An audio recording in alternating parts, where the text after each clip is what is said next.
In this complete MERN Stack project tutorial, we are going to build and deploy a fully functioning social media application using the MERN Stack.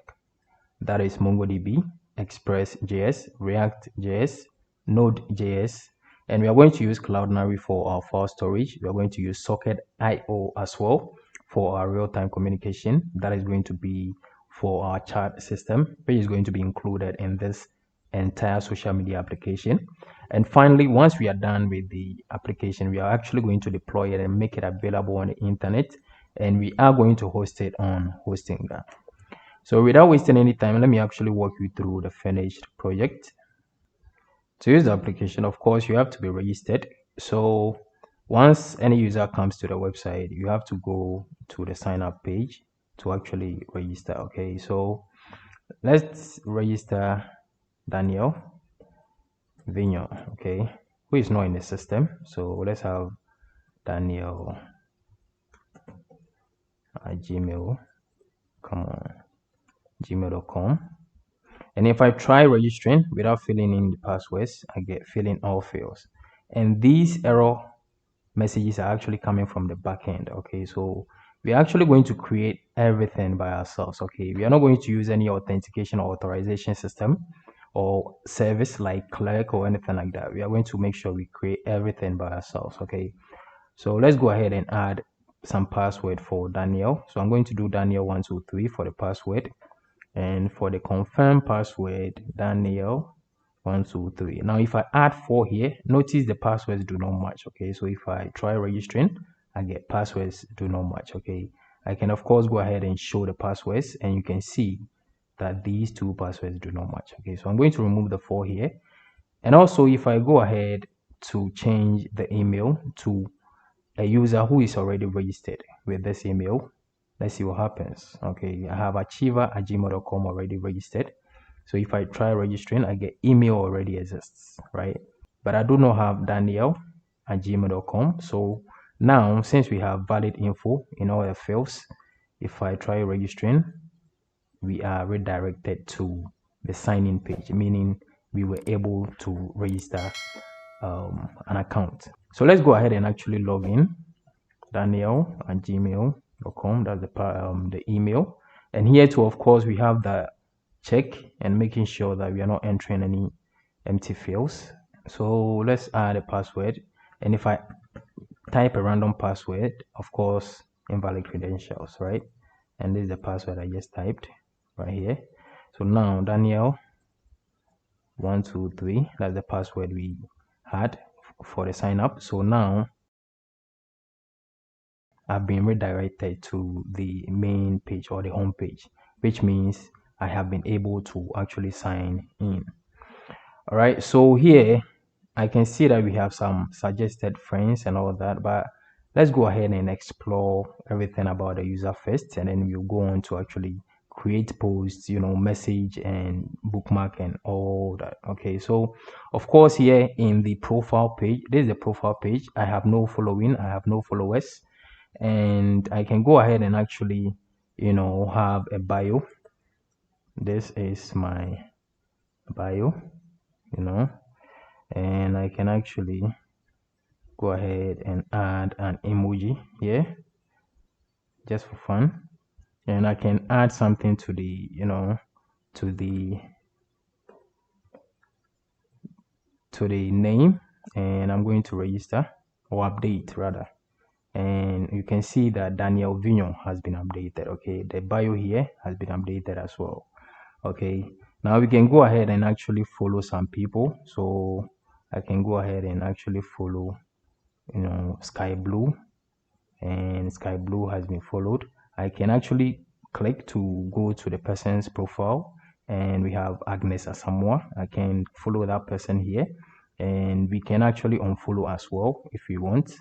We can message the person right here as well, but right now I just want to follow the person. Okay, we are going to explore the messaging system or the chat system as well later on, but yeah, that's it. Now let's go ahead and actually let me follow a couple of people as well. I'm going to follow Ernest Achiever, right? I'm going to follow Dinah Aye as well.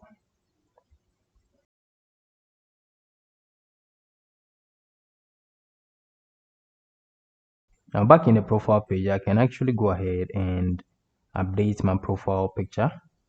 So I can just use anything for the profile picture, really. What can I really use here? I can use anything really. I'm going to use this guy as the profile. Actually, I'm going to use this person right here as the profile picture. So I'll just hit, and as you can see, that has been updated successfully. And so yeah, I think that's all for the profile page right now. Now let's go ahead and actually come back to the home page. Here we can, of course, we can be able to create posts, but first of all, let's go ahead and explore what we can do with others' posts. Of course, we can go ahead and like people's posts. Okay, so we have liked a post here, and we can actually go ahead and leave a comment. So we have a comment here, and since I'm the creator of the comments, I have this delete button here, and I can actually go ahead and delete this comment as well. Okay, so that has been deleted, and let's come back here. You can see we still have only the 3 comments. Right now, of course, I can bookmark some posts right here, and if I come to the bookmarks, you can see that this post has been bookmarked. Now I can unbookmark it or remove it from my bookmarks, and you can see it's been removed. Now if I come back, it is being removed from the bookmarks page as well. Now I can actually go ahead and search posts as well. Okay, so I can go ahead and search posts. I can search using the content. Okay, so I can just type anything. For instance, this post right here has foods in it. And so once I start typing, you can see that only this post shows up. Okay. And so there is a whole lot that you're going to learn in this project. Now let's go ahead and actually create, a post here. And I'll say, hi, I'm Daniel. And this is my first post. I'm going to choose an image for this post. I just use, what should I even use, man? Just use this orange, and I'll post, and we have our post. Okay, I can go ahead and like. You can see just 5-6 seconds ago, I can go ahead and actually leave a comment on my own post. This is my own comment on my own post. I can of course bookmark, and when I come to the bookmarks, I should have that. Okay, I can of course remove that from the bookmarks and actually remove the like as well, and as you can see, it is gone. Okay, there is no like. There is the comment, but there is no bookmark as well, or it is not being bookmarked. Okay, perfect. Okay, so let me actually go ahead and create another user so that we explore the the chat system as well. So I'm going to go ahead and register another user. I'm going to call this person BabyJet. So baby at Gmail, come on. So that will be 1 2 3 1 2 3. Let me make sure the passwords do match. And if you don't know BabyJet, that is a Samojan. And so yeah, he's been registered in the system, so we can go ahead and log in at gmail.com. 1 2 3, that's password, and boom, it's been logged in. Okay, so here we can actually follow a few people here as well. Right, I can follow an achiever as well here, and it's been followed. I can actually remove some of these as well. Okay, if I want, I can change the theme as well. The primary color, I can change it, and this is actually going to persist in the local storage. Okay, so whenever I come back to the website or to the application, this theme that I chose is going to persist. It's going to be the same theme that remains here. Okay, I can change to a blue primary theme. Of course, I can change the background as well. So now we have a dark theme throughout the application. Okay, so let's go ahead and actually change the, let's change the thumbnail, the profile picture for Samojan or BabyJet. And what even suits him here? I don't know, man.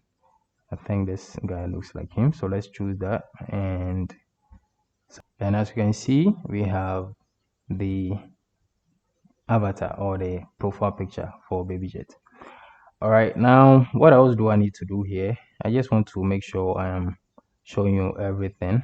I mean, I'm not going to be able to show you everything, but at least the main things. Now here we can actually filter the following. Okay, so we can click this to see only the people that we are following, their posts. Okay, the posts of the people we are following, and we can click this to fetch all posts on the or in the application. All right, now let's go ahead and actually create a post here, I think. Or would I be? I don't think that would be necessary. Okay, but yeah, I think that is it. Now let's see how the chat system also looks like. So I'm actually going to open another tab, and I'm going to log in as Daniel. Okay, I'm going to log in as Daniel at gmail.com. So Daniel 123, that was the password. We've been logged in, and BabyJet is here, so I'm going to follow BabyJet. And I can actually, you know what, let me go back to this, and I'm going to go ahead and go to Daniel's profile. I'm going to follow him. I do not have to follow him, but I'm just going to follow him. He has no followers, so I've given him a follower, and I'm going to message him. Okay, so I'm going to go ahead and say, hi Daniel, and as you can see, we have hi Daniel. Okay, so I can tap this conversation and actually have some chat with BabyJet right here. So hi Jet, and if I go ahead and submit this and we check, you can see that we have hi Jet. Okay, so we can go ahead. Wait a minute, do I have? Okay, so this actually, okay, so there's Daniel who is chatting BabyJet, and there's BabyJet chatting Daniel. Okay, so yeah, so we can go ahead and actually send more stuff. We can add emojis and all that, and I'm going to send, and once I hit it, you can see that comes instantly. Okay, so I'm going to type any gibberish here just so we see that this actually works, and this by using socket.io. Okay, so this also comes instantly, right? And I'm going to type in more text here, and once I hit enter, boom, that is here. Okay, so this is what we are going to build in this project, and I hope you are ready to learn. Now I'm going to log in as Achiever. Of course, I can log in as anyone else, but I just want to log in as Achiever right now because I was done with the demo, but I just wanted to show you one more thing. Of course, we have the full CRUD functionality for posts as well. Okay, so here, since I'm the creator of all these posts, now if I come to the home page, you can see that I do not have the option to actually click to be able to edit or delete any of the posts, right? But if I come to my profile, I have the option to click here to actually be able to delete or edit any of my posts, right? So I can click to edit this post, and I'll just say this post has been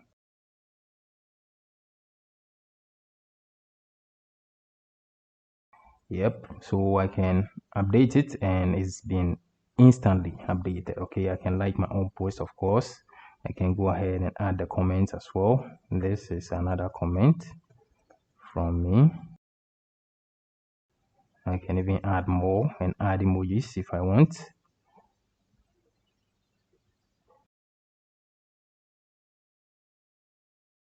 I also can go ahead and actually delete this post as well, so I can go ahead and delete it. Okay, now notice one more thing in the back end. Okay, so if I come to the project, let me show you something real quick. In the back end, you can see that we have an uploads folder, right? And in here, you can see we have some files, which are the images that we uploaded in this demo. Okay, now you are going to ask yourself, then how about the other images in the application? And these are actually coming from Cloudinary. Okay, every image in the application is coming from Cloudinary. Okay, and I'm going to show you how to work with Cloudinary. And the images here are first saved in here in the uploads folder before uploading them to Cloudinary. And from there, Cloudinary actually gives us a secure URL that we can use in our application. So I can actually go ahead and delete these, and our application is still going to work. So that is what I want to show you. And of course, the theme here, of course, I can go ahead and actually change it as well. Okay, and everything should be working perfectly. And also, one thing I want to show you is in here in the Mongoose database. This Mongoose MongoDB Atlas, sorry.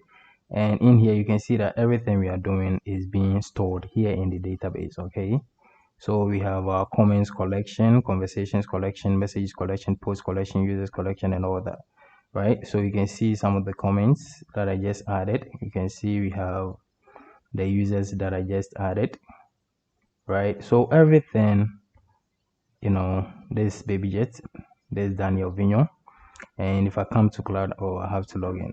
But basically everything is as I said, right? So I am ready to teach you everything that you see in this application. So if you're ready, just sit back, relax, and make sure you like, subscribe, and share this video. All right, let's get started. Let's go ahead and set up our hosting and domain name. And having used or having worked with many hosting providers, the one that I always recommend for everyone is Hostinga. Now, in the description of this video, you are going to find a link that's probably the first link that's going to bring you to this page. And that's an affiliate link that's going to give you the best deal for your hosting purchase. Okay, so go ahead and then click that link. That's going to bring you to this page. And if you visit this page and the design is a little different, that's because it changes from time to time, right? So this Hostinga, let's go ahead and then check out some of the hosting web hosting packages that they have. And right here is their premium shared hosting. Okay, so for only $2.80 per month, you are going to have, or you are going to be able to host 100 websites. They give you 100 gigabytes of SSD storage, as you can see here. Free weekly backups. They give you free domain name. How cool is that? For most of the hosting providers, you actually buy the domain name separately. Okay, here they give you a free domain name and a free email as well. So they give you a bunch of other stuff that are very cool and very helpful as well. Right, so this is a perfect deal for me. I'm going to go ahead and then click add to carts. And as I said, make sure you use the link in the description to get the best deal on Hostinga. All right, so this is very affordable. So I'm going to go ahead and then use the 48 months. Okay, and that's going to give me the best deal. And right here, I'm going to go ahead and then enter my email. Right, so that's my email. I'm going to use PayPal. As you can see, my total is $133. Okay, now I have a coupon for you. Okay, and this is the best coupon on Hostinga. Go ahead and enter the coupon code EGATOR. Okay, this right here, enter that and apply and see what you get. You get 10% discount. So that is a very cool deal, and this is a very reliable hosting. That is why I went ahead and then got you this very important deal. All right, so we are going to go ahead and submit our secure payment. All right, so after the payment, make sure you check out your email to finish up everything, confirm your email and all that. And right here, I'm going to go ahead and then log in. So right here, I just logged in and I'm going to go ahead. As I said, they give you a free domain name, so you can go ahead and then claim the domain. Okay, which is really cool. On most platforms or with most hosting providers, you actually have to buy the domain name separately, which will cost you probably $10 or more, right? So the domain name I'm going to buy is dummy EGATOR, and I'm going to use the .com. Okay, so let me quickly check if this is actually available, and it is. Okay, so let's go ahead. As you can see here, that would cost me $14, but here they are giving it for me. They're giving it to me for free, which is really cool. Let's go ahead and then claim this domain name. Yeah, I forgot to mention, but they give us a free SSL as well. So let's go ahead and install that. Yep.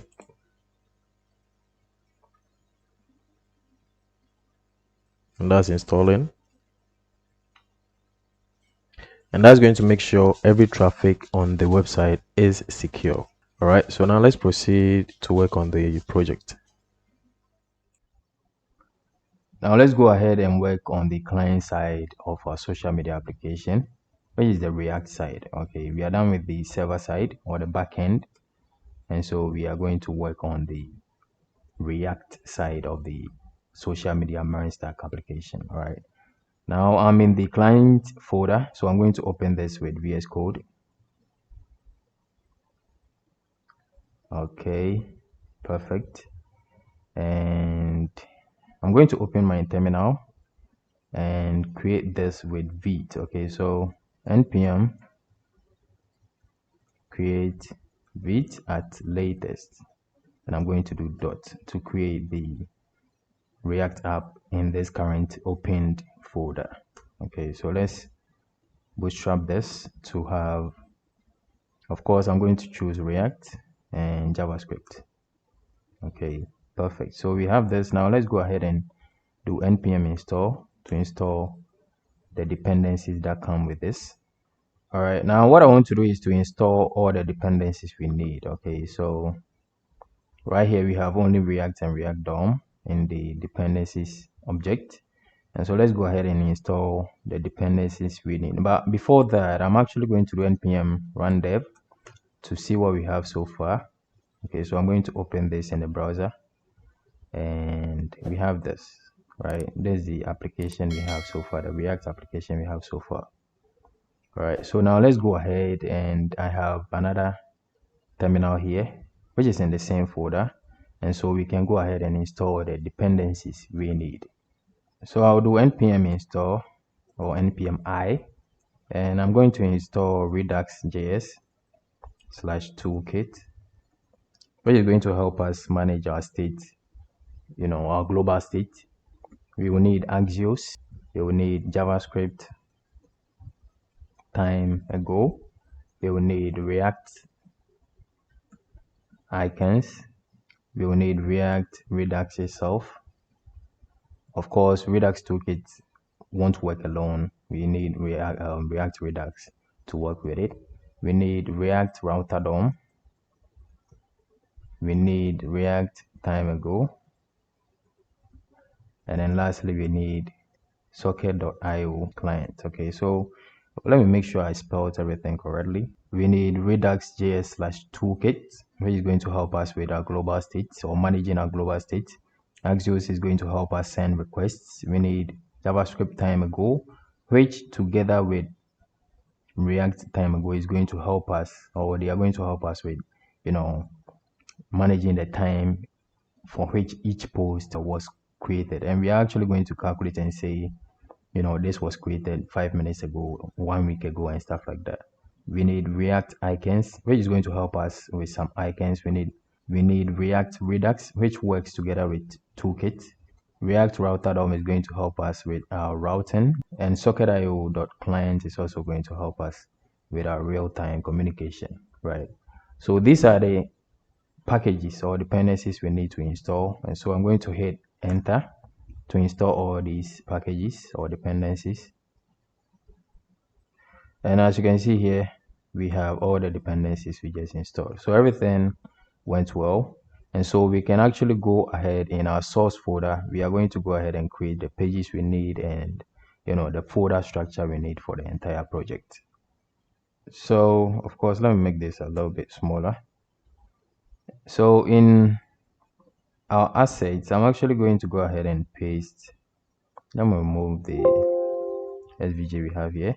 So in the assets folder, that's in the source, we have an assets folder. I'm going to go ahead and paste. What is paste? I don't have paste here.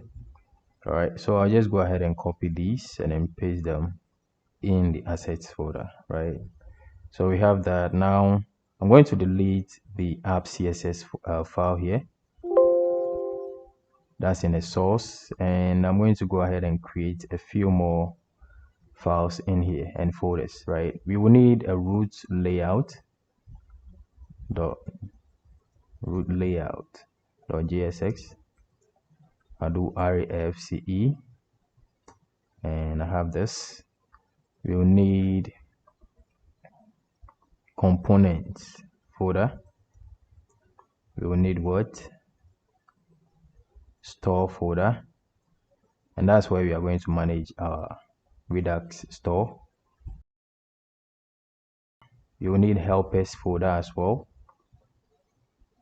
You will need pages folder, and I think that is it, okay, for now, right? So let's go ahead in our pages folder and create all the pages that we need for this application. We need bookmarks page, so bookmarks.jsx.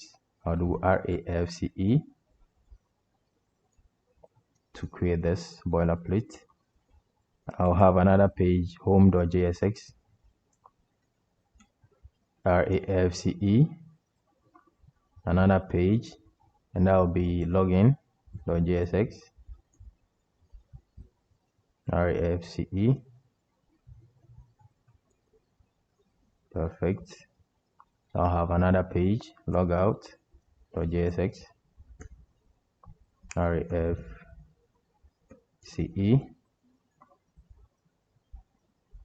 I'll have messages.jsx, RAFCE. I'll have profile.jsx, RAFCE. I'll have register.jsx, RAFCE. And then single post.jsx, RAFCE. Perfect. So basically these are the pages that we need for the entire application. Okay, although React is a single page application, we are going to have these pages. Okay, I hope you understand what I'm saying. All right, now we will be creating some components along the way, but now we can start working on the pages that we have so far. Now let's go into our main file and see what we have here. I'm going to remove the strict mode, although you don't have to.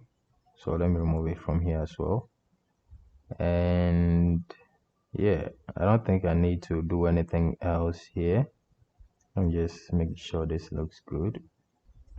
Perfect. So I'll just close this file and let's get into our index.css, and this is where our CSS is going to be. So I'm going to remove all we have here and I'm going to paste my own CSS. Okay, so there's the entire CSS we are going to have or use for this application.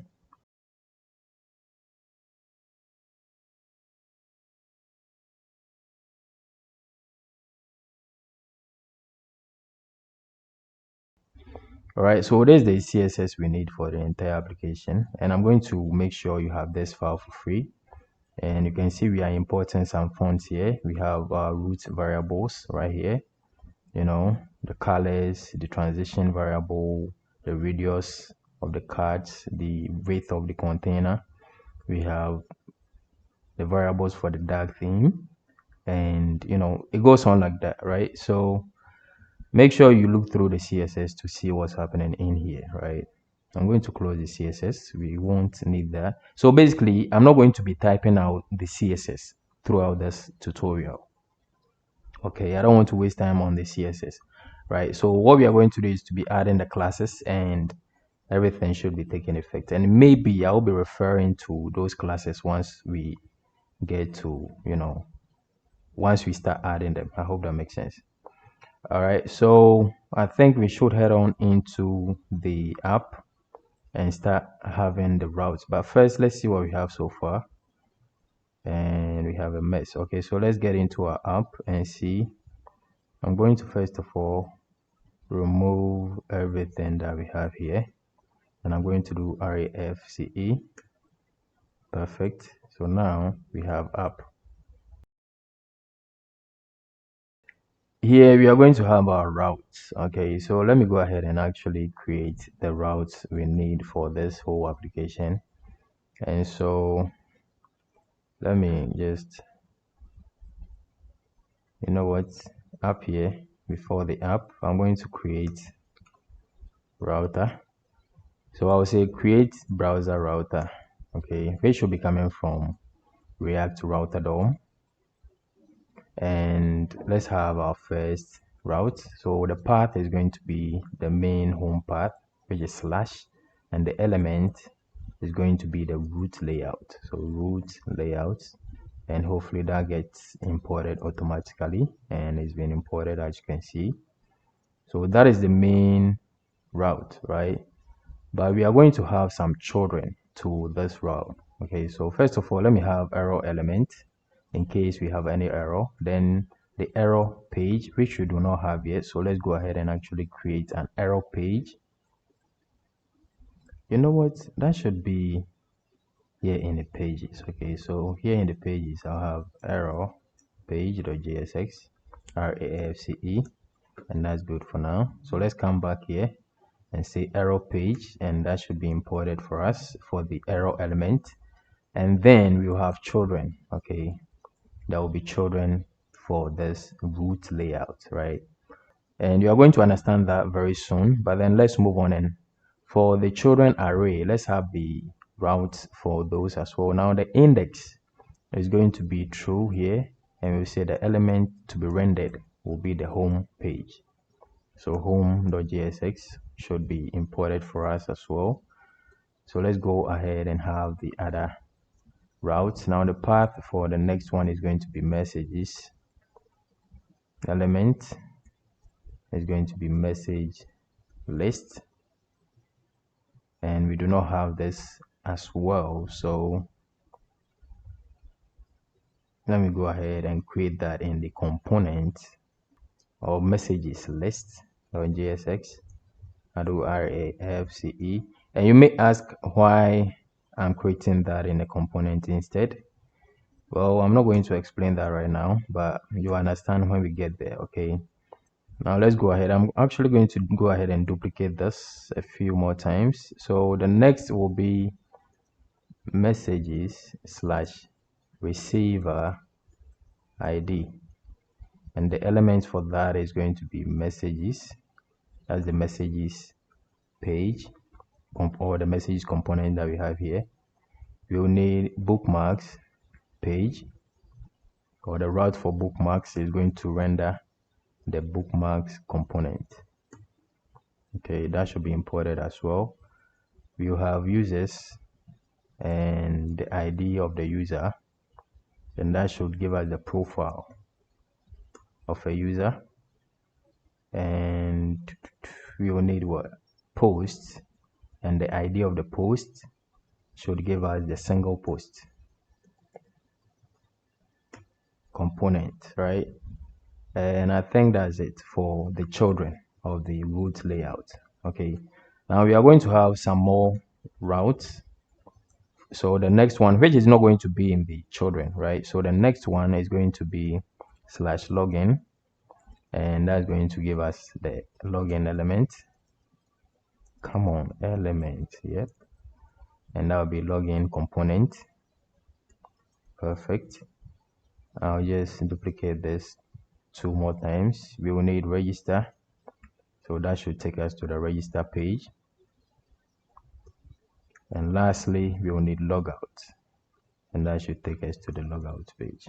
I hope that makes sense. So these are the routes we need for the entire application. Now for this to actually work, we have to bring in router provider. Actually, I'm going to make that a closed component, and I'll pass in the router prop, which is going to take in the router constant that we have here, which basically has all the routes that we need. Okay, so that is it for our routes. And so let's go ahead and actually test this out. Okay, so we have our root layout. If we go to /login, then we have our login page. If we go to bookmarks, then we have an error page for some reason. And why is that? Okay, that is because we have not configured anything in the root layout. Okay, so let's go into our root layout component and do something here real quick. So basically here in the root layout, we are going to have this empty fragment, and we'll have our navbar at the top, which we don't have yet. So let's create navbar component real quick. Navbar.jsx RAFCE. Perfect. So let's bring in navbar, of course. So we have navbar at the top, and below that we are going to have a main tag, and that is going to have a div with a class of actually I'm going to give the main tag a class as well, a class of main, and the div inside of it is going to have a class of container, which is a general class, and another class of main __ container. Okay, now inside this we are going to have a sidebar. So let me go ahead and actually create that component as well. Sidebar.jsx RAFCE, and we will have widgets component as well. Widgets.jsx RAFCE. All right, perfect. So let's have the sidebar component, and we'll have the widgets component as well. Widgets component. Okay, so the sidebar is actually, when you look at the of course I don't have the finished project, but the sidebar is going to be on the left side here, and the widgets are going to be here on the right side, and in between is what we are going to have as the outlet. Okay, so in here we are going to have an outlet component, which should be coming from React Router DOM. Okay, so this is basically going to be the dynamic parts of the root layout. I hope that makes sense. All right, so now if we come back to this and actually go back to, okay, so you can see we have the navbar, we have the sidebar, we have the widgets. So let's try going to bookmarks. Why do I have the error page? What's going on? I shouldn't have error page for bookmarks. So let me check the app right here. What is going on? Okay, so children. Okay, I made a spelling mistake here, my bad. They should be children. So yeah, you caught that, right? So now let me go back to the, okay, so now you can see that we have message list. So the component for messages is actually, working. Message right here, message list. Okay, so if we go back to the bookmarks, we should have bookmarks page as well, or the bookmark component should be rendered here. Okay, so that is working perfectly, and I think what we need to do right now is to actually work on the components that we have in the root layout. Before we work on the components that we have here, I want to have my slices, okay, Redux slices, and then configure my store before we actually start working on these components, right? So let me have my slices. I'm going to have my user slice.js. I'll have my UI slice as well. So UI slice.js here, and then finally I'll have my store. Okay, you can call it index, but I'm going to call it store.js, right? So let's start with the user slice. So I'm going to go ahead and create user slice constant and create slice. it should be coming from Redux Toolkit. And so the name of this is going to be user. You have our initial state, and that's going to be an object. We'll need current user, and that should be coming from the local storage of our browser. Okay, now we don't have anything in there yet, so we will have an or, which is going to be now. So we will say local storage. Of course, whatever is coming from the local storage is going to be a string, and therefore we have to pass it. Okay, and that is why I have JSON pass in front of this. So local storage.get item, and we are going to get current user from the local storage. And if we do not have that, then I'll say now. I hope that makes sense. Let me close this. All right, now the next thing we need is socket. Wait a minute, let me just close. Yeah, perfect. Now the next thing we need is socket, and that's going to be now initially as well. And finally, we need online users, and that's going to be an empty array. Okay, so now let's have some reducers. So we will have our first reducer, change current user. We need a state action, and so the state current user is going to be action.payload. So whatever objects that we pass into it, or whatever payload we pass into it. So set socket as well. We need to be able to set our socket. So state action, and that's also going to be state.socket should be equal to action.payload. And lastly, we need one more reducer here. That's set online users. We need to get the people online, and that will be state.online users, and that should be action.payload. Perfect. So these are the reducers we need for the slice. Now I'll export user actions, okay, and that will be user slice dot actions, right? And I'll export this as a default. That's the slice. So user slice. Perfect. So that's for the user slice. Now let's work on the UI slice. Now let's have a UI slice. So create slice should be coming from Redux Toolkit, and we need that object. The name of this is, I'm going to say UI. Initial state, I'm actually going to have it up top. Okay, so I'll say initial state should be an object. We need theme modal is open. That's one state, and that's going to be false. Edit profile modal open, that's going to be false as well. Edit post modal open, that's going to be false as well. Edit post ID, there should be a comma. Edit post ID is going to be an empty string. Theme should be coming from the local storage. So I'll say json.pass local storage dot get item, and that's theme. Or in case we don't get it, then we are going to say, or it should be an object with primary color of empty string and background color of empty string. I hope that makes sense. So that's the initial state. So we should go ahead and have the reducers for this slice as well.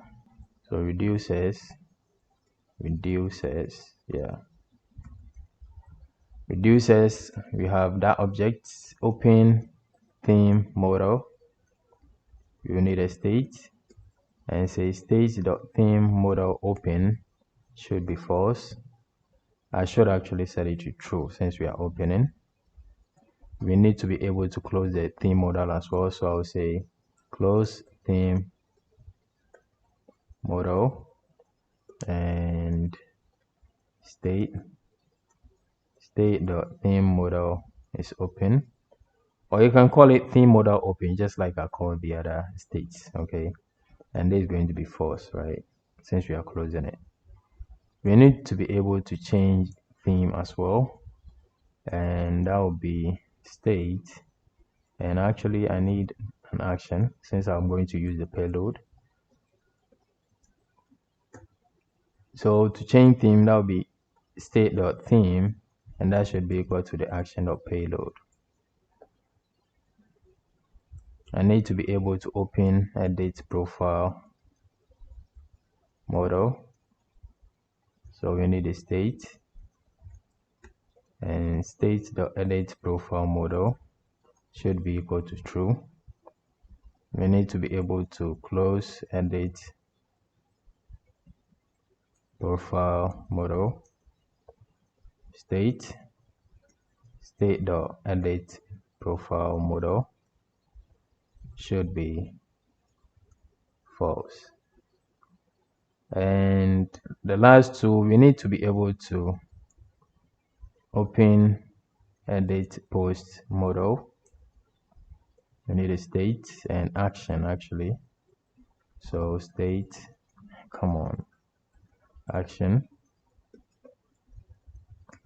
So state.edit profile, edit post model open should be true. And the state.edit post ID should be the action.payload. Now we need to be able to close it as well. So close, let me have it down here, close edit post model, and here we only need a state, and we say state.edit post model open should be false. Perfect. So now we have all the reducers for the UI as well, and so let's go ahead and first I'm going to export the actions, UI slice actions, and that's UI slice dot actions, and I'm going to export the slice as the default UI slice.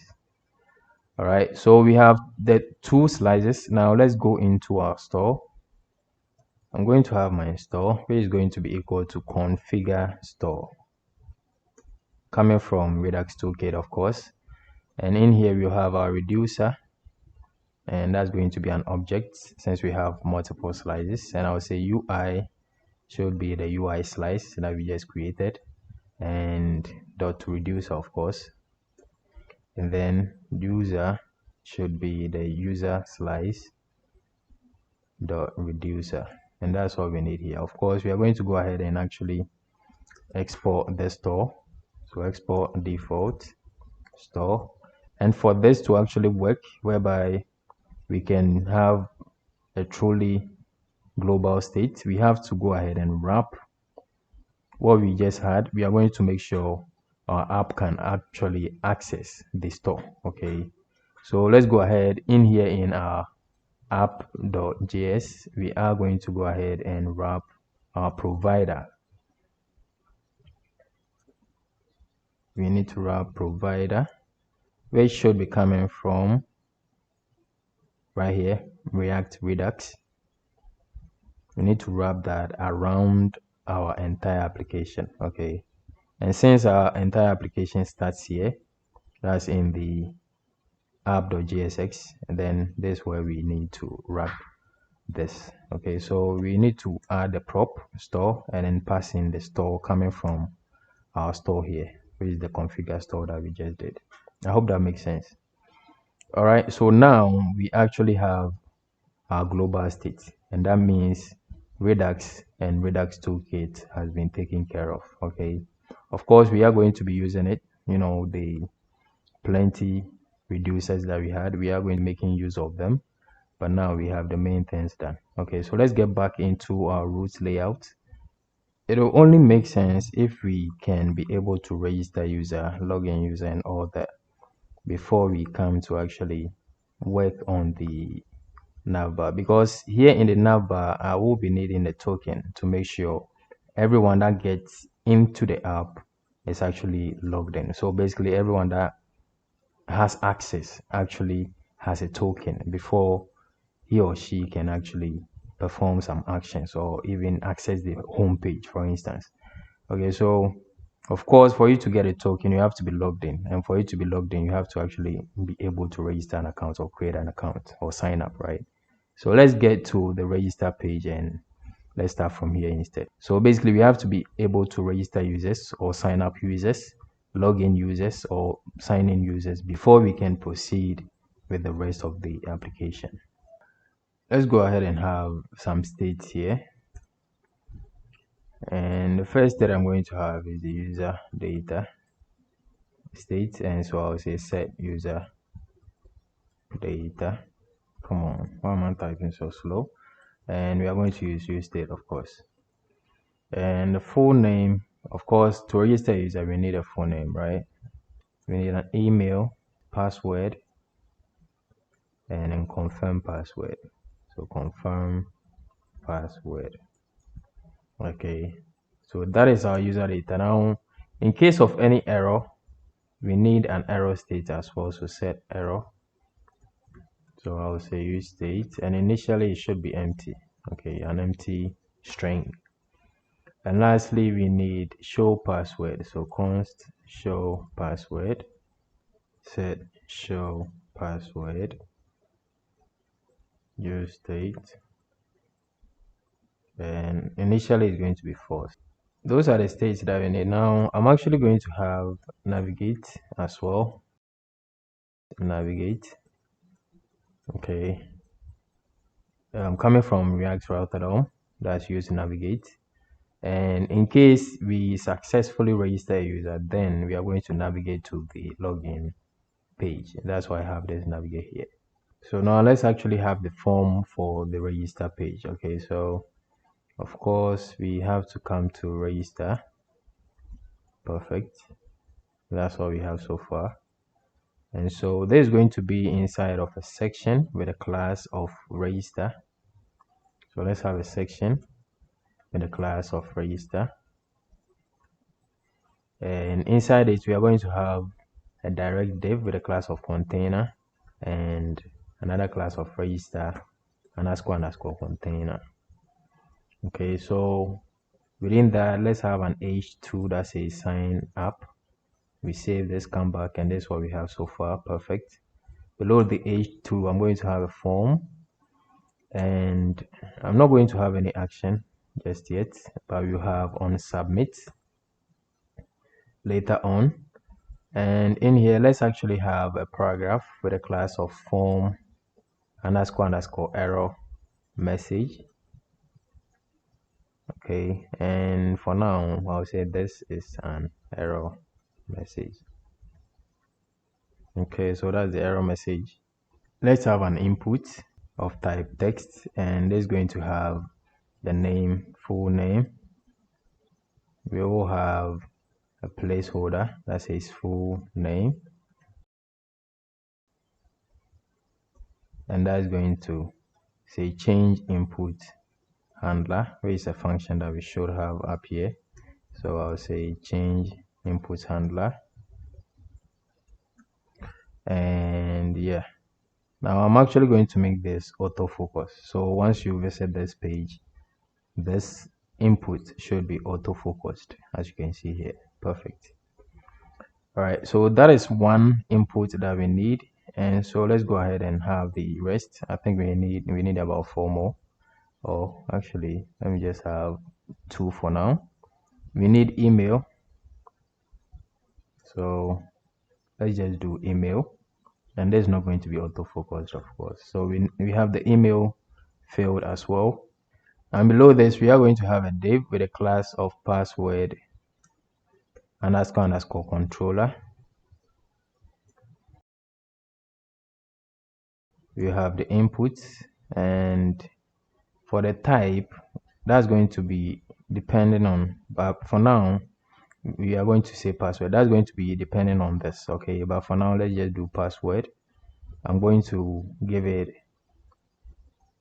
a name of password. I'll have placeholder of password as well.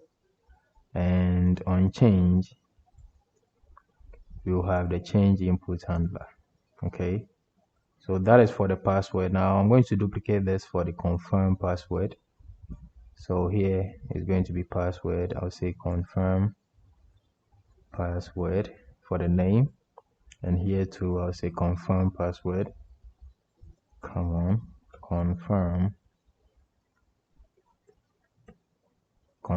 password. All right, now below this I'm going to have a paragraph and say already have an account. If so, then I'll have a link coming from React Router DOM, and it's going to go to login, the login page. Okay, so I'll say sign in. So already have an account. If so, then go ahead and sign in. Okay, now below that I'm going to have a button which we should be clicking on to register a user. Of course, I need to add a class of btn and primary, and this should say register. Okay, so that is it for our register form. Now for the passwords, we need that I, okay, that kind of I here that we can click on to toggle whether to show the password or to hide it. We need that functionality. Okay, so of course we have the state here, show password, and so let's go ahead and actually work with that. Now in here, first of all, let me have a span, check if show password is true. Okay, if it is true, then I'm going to have FAI/ which should be coming from React icons. If it is false, then I'm going to have FAI, and that should be coming from React icons as well. Okay, so we have those two coming from React icons/FA. Okay, so if I save this, come back, we have the I. If I should change this to be true, then it is going to be the I with the slash, or that's slashed out. Okay, and this should be the same for the confirm password. But before that, let me actually have an on click prop on this, and on click I just want to toggle it. So on click I just want to say set show password to be the opposite of show password. All right, so that's all we need here. I'm going to copy this and paste it here in the confirm password as well. So now we should be able to show or hide and show the password. All right, right now we don't have anything in the password, so you can't really tell.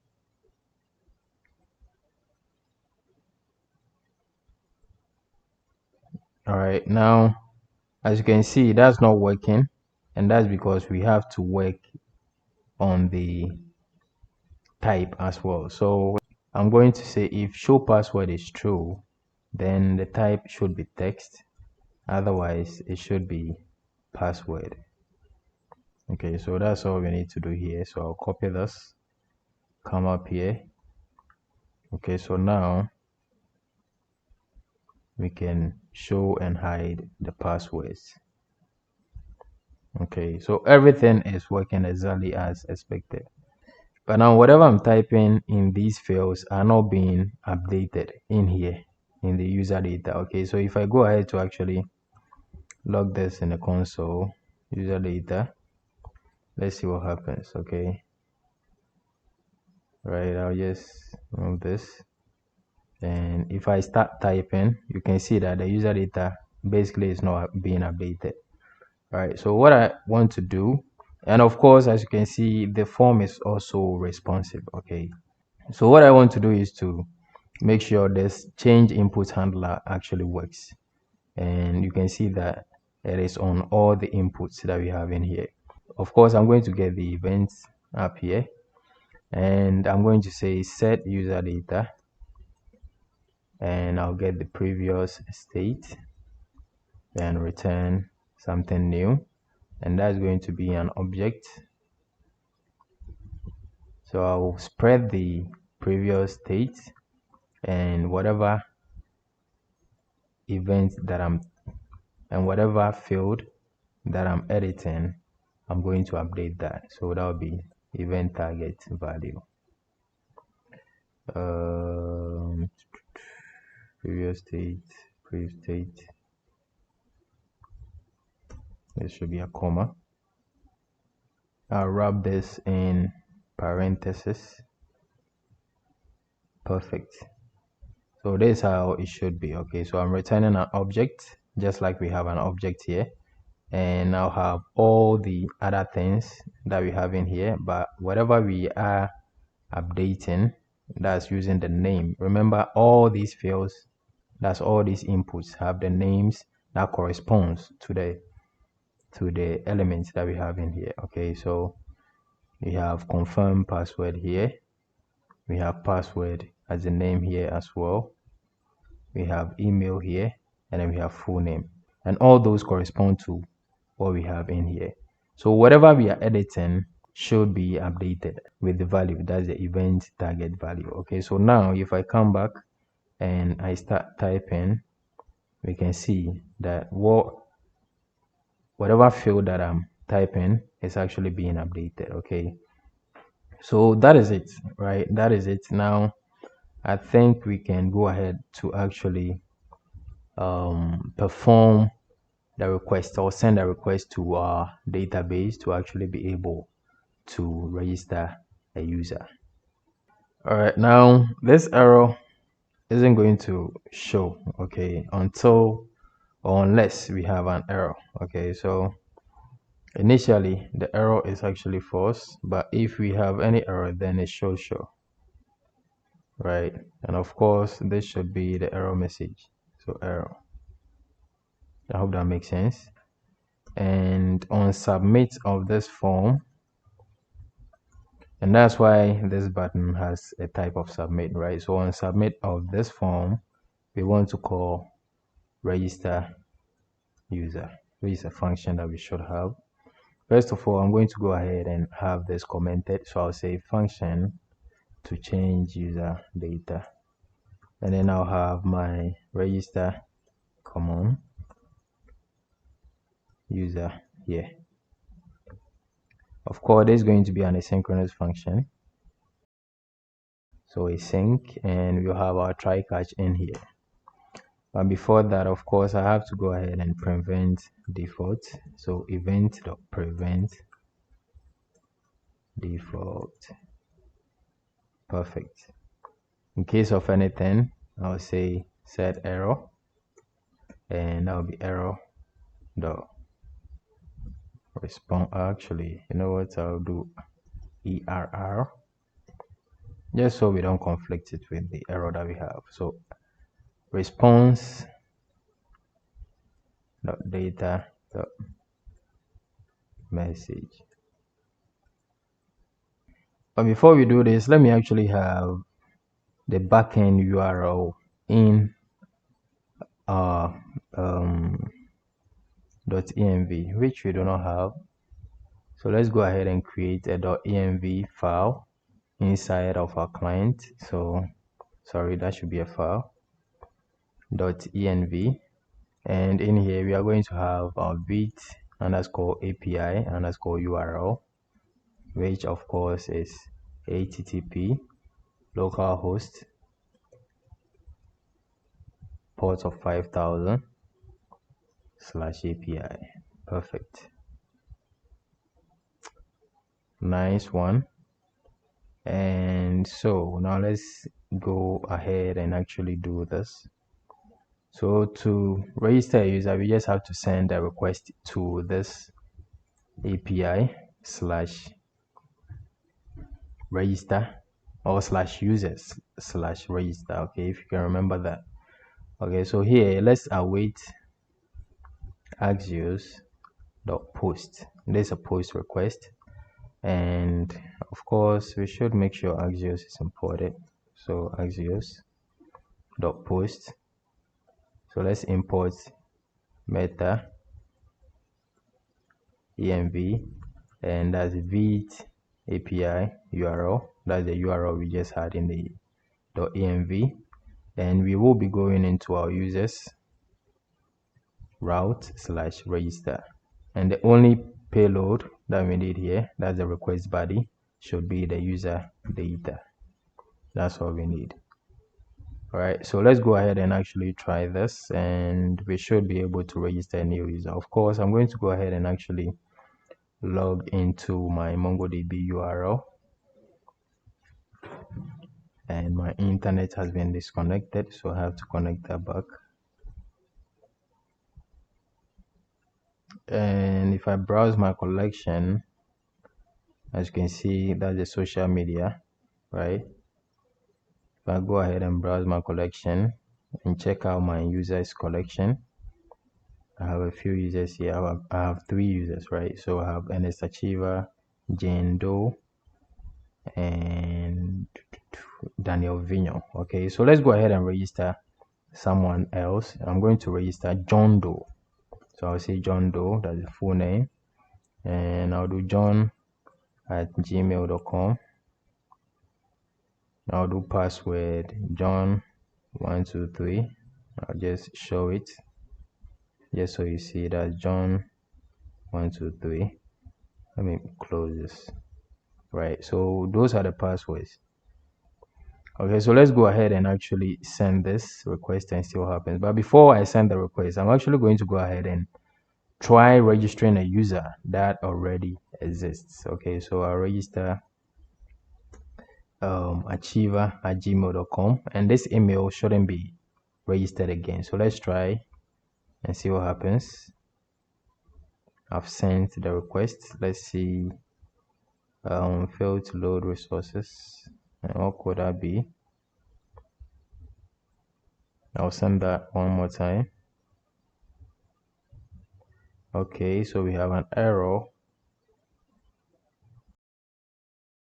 Of course, the reason why this is not working is because the server is actually not running, guys. It is not running. So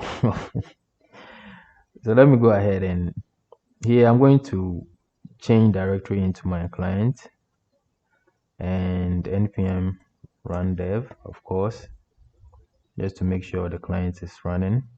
I'm going to open a new terminal with git bash, and let's cd into our server, right? And here too we have to do npm run dev.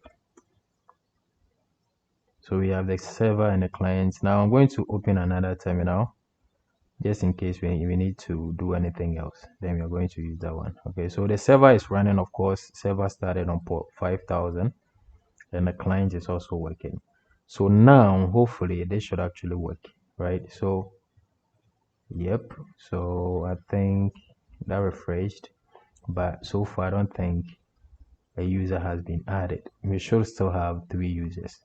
Perfect. So we have Ernest Achiever, Jane Doe, and then Daniel Vigno. So let's go ahead and try registering John Doe like we tried or we did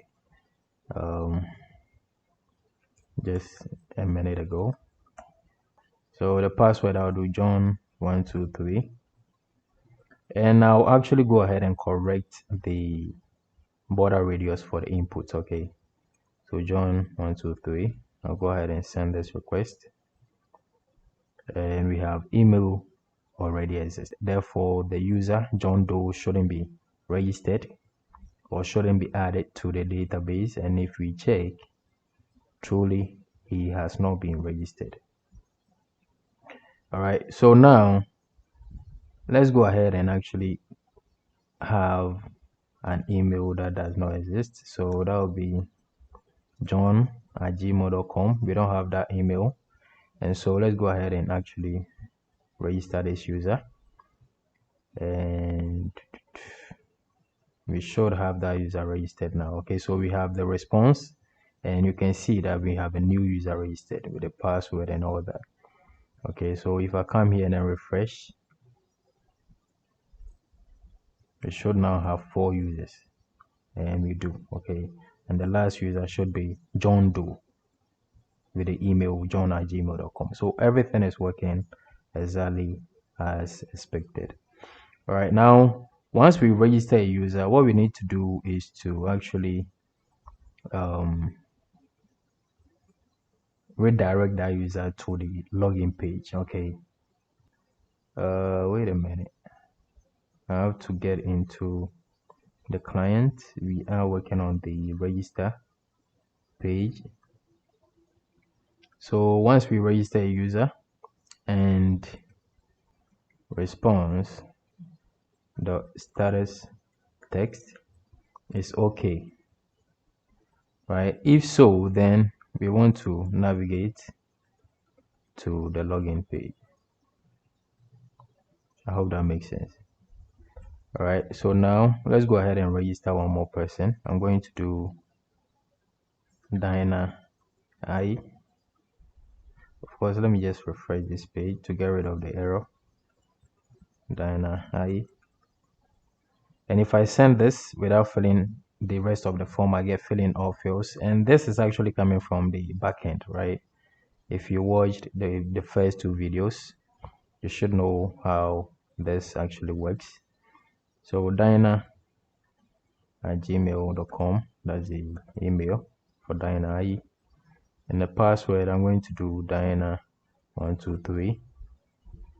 And if the passwords do not match, let's see what happens. We get passwords do not match. Okay, and of course the user will not be registered unless everything went well.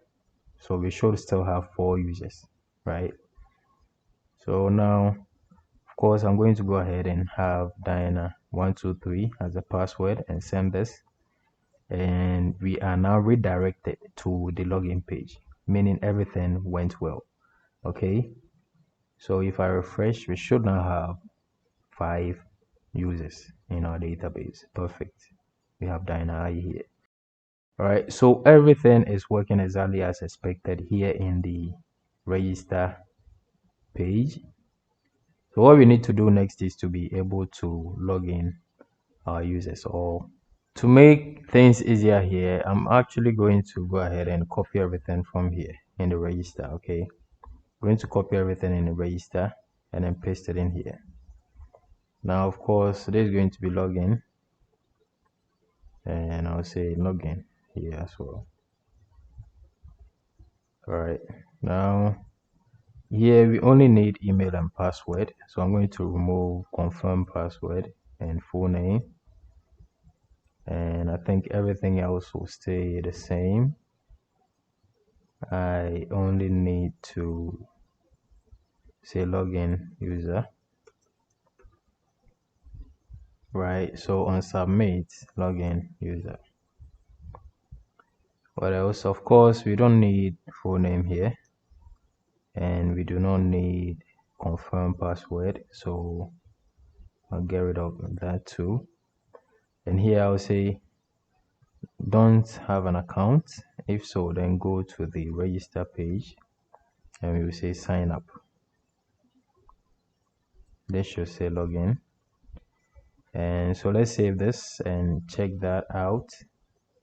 Wait a minute, what is wrong? Application login user is not defined. It is defined. Login user, like that. Perfect. All right, so everything is looking good. And so what else? Sign in. Hopefully we do not have any other errors. And here, that should be it, right? That should be it. Okay, so let's try registering a user. Let's try logging in a user and see what happens. First of all, once we register, I'm actually going to log that in the console. You know, the response. I'm going to log that in the console. So let me remove this for now. I'll log in as one of the registered users, You know what? I'm just going to have something that does not exist, just so we see what happens. Invalid credentials, filling all fields. So those checks are also working. I'll have John 123, and of course this should be john@gmail.com. And now hopefully everything goes well. Okay, so we have a response. That's the token, the profile picture, and the ID of John. So everything went well, right? We have been able to log in as John Doe. But when we log in, what happens? First of all, I want to be able to update my user. Okay, I want to be able to, first of all, I want to go to the home page. And so once we log in, I want to navigate to the home page right here. I'm going to remove this console. But then what I want to do also is to be able to dispatch an action that's going to update my current user. Okay, remember in the store, that's in the user slice, we had changed current user. Okay, so we have to dispatch that action. And so here I'm going to have dispatch be equal to use dispatch. So here I'll say if response status is equal to 200, then everything went well, and I'm going to go ahead and dispatch the user actions. That will be change current user, and that will be response data, right? And also I'm going to actually save this in the local storage. Okay, so local storage dot set item, and that will be current user, and what we are going to save is going to be the user data. Okay, we cannot save an object directly in the local storage, so we have to stringify it before we can actually save it. Once that is done, I'll navigate to the home page. Okay, so I hope everything is understood here, and so I'll go ahead and actually try this one more time. Function to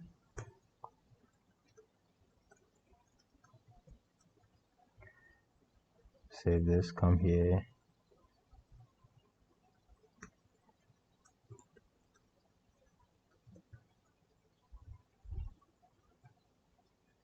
All right, so I'll go ahead and try this one more time.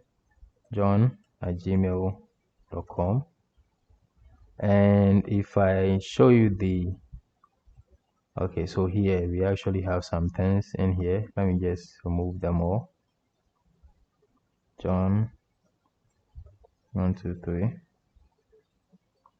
send this. And for some reason, this is not being saved to the local storage, which is weird.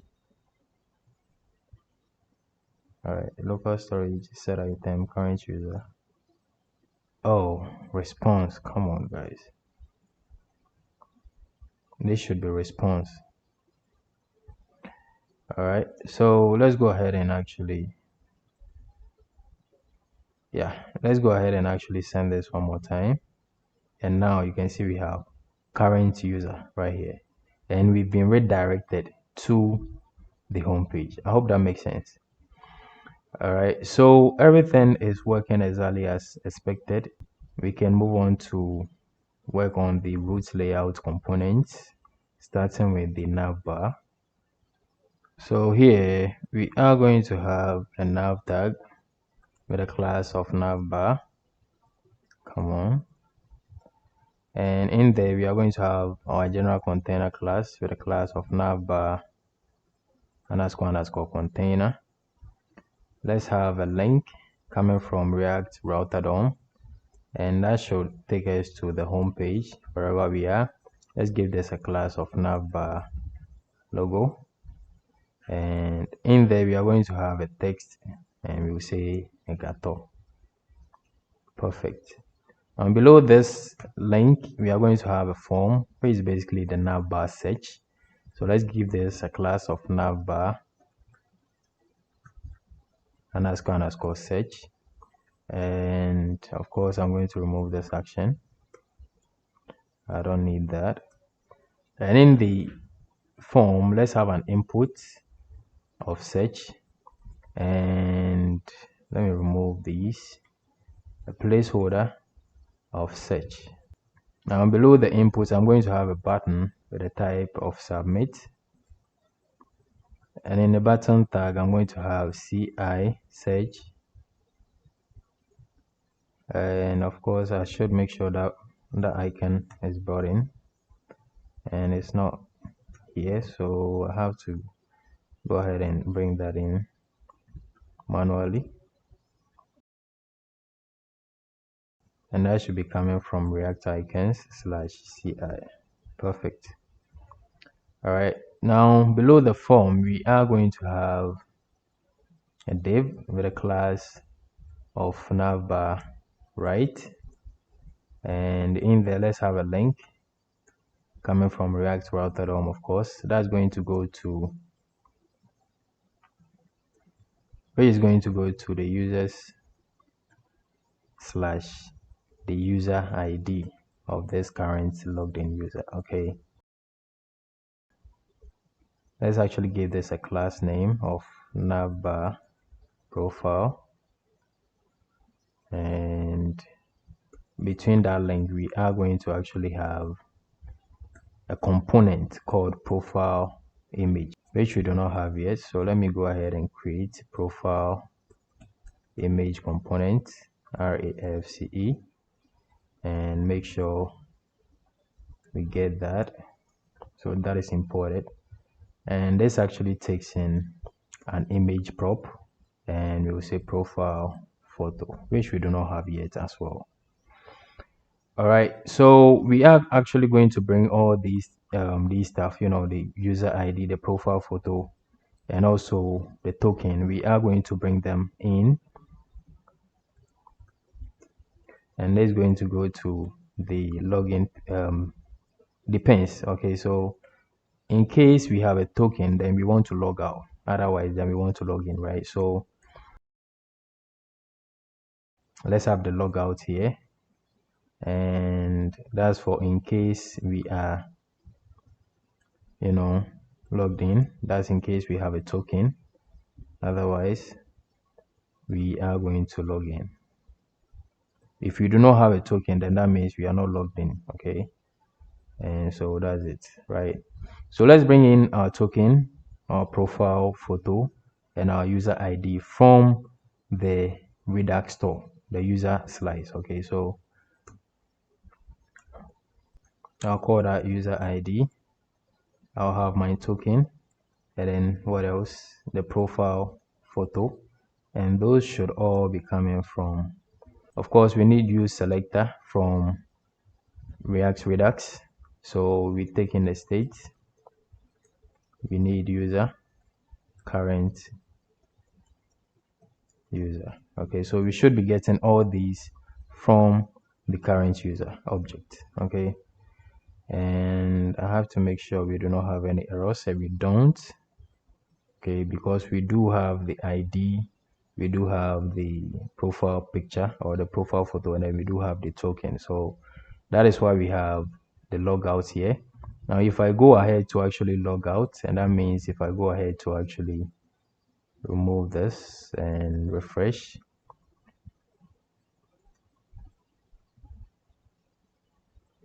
user select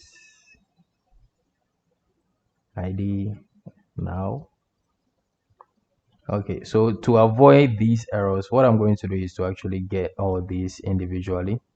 So I'll get the user ID,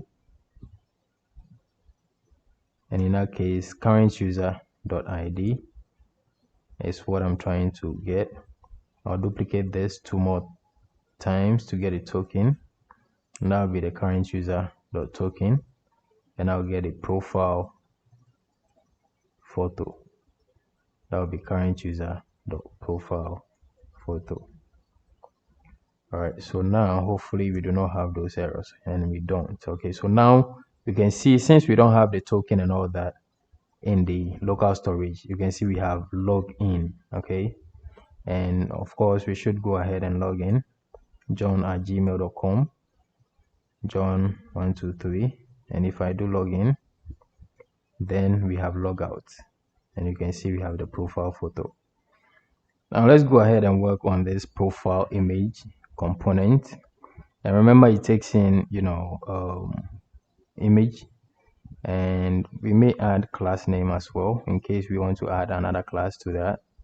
So class name, just in case we want to add another class. Okay, so in here, let me actually give this a class, and of course we are going to use template literal. We'll give it a class of profile image and another class of class name. That's in case we add any class to it, right? Now in here we are going to have our image tag, and the source is going to be the image that we are getting. And for the alt, I don't think we need any alt. Okay, so I'll just leave that empty, and that's all we need here, guys. That's all we need to do here. All right, so now if we come back, we actually have the image. Okay, perfect. All right, if I log out, and okay, I think we should work on the logout next, because I should be able to actually log out. So let's go ahead and work on the logout right now. And to log out, this should be pretty easy. Let's bring in navigate. Use navigate from React router DOM, and also let's bring in dispatch,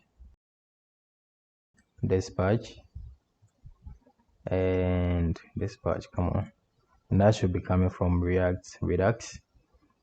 So here I'm going to have a use effect, and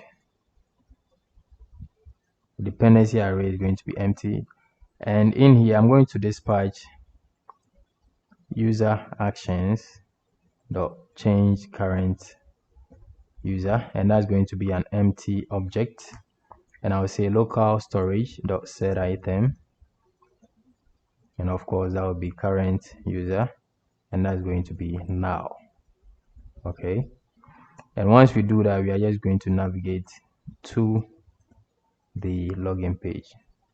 Okay, so this should be all we need to be able to log out.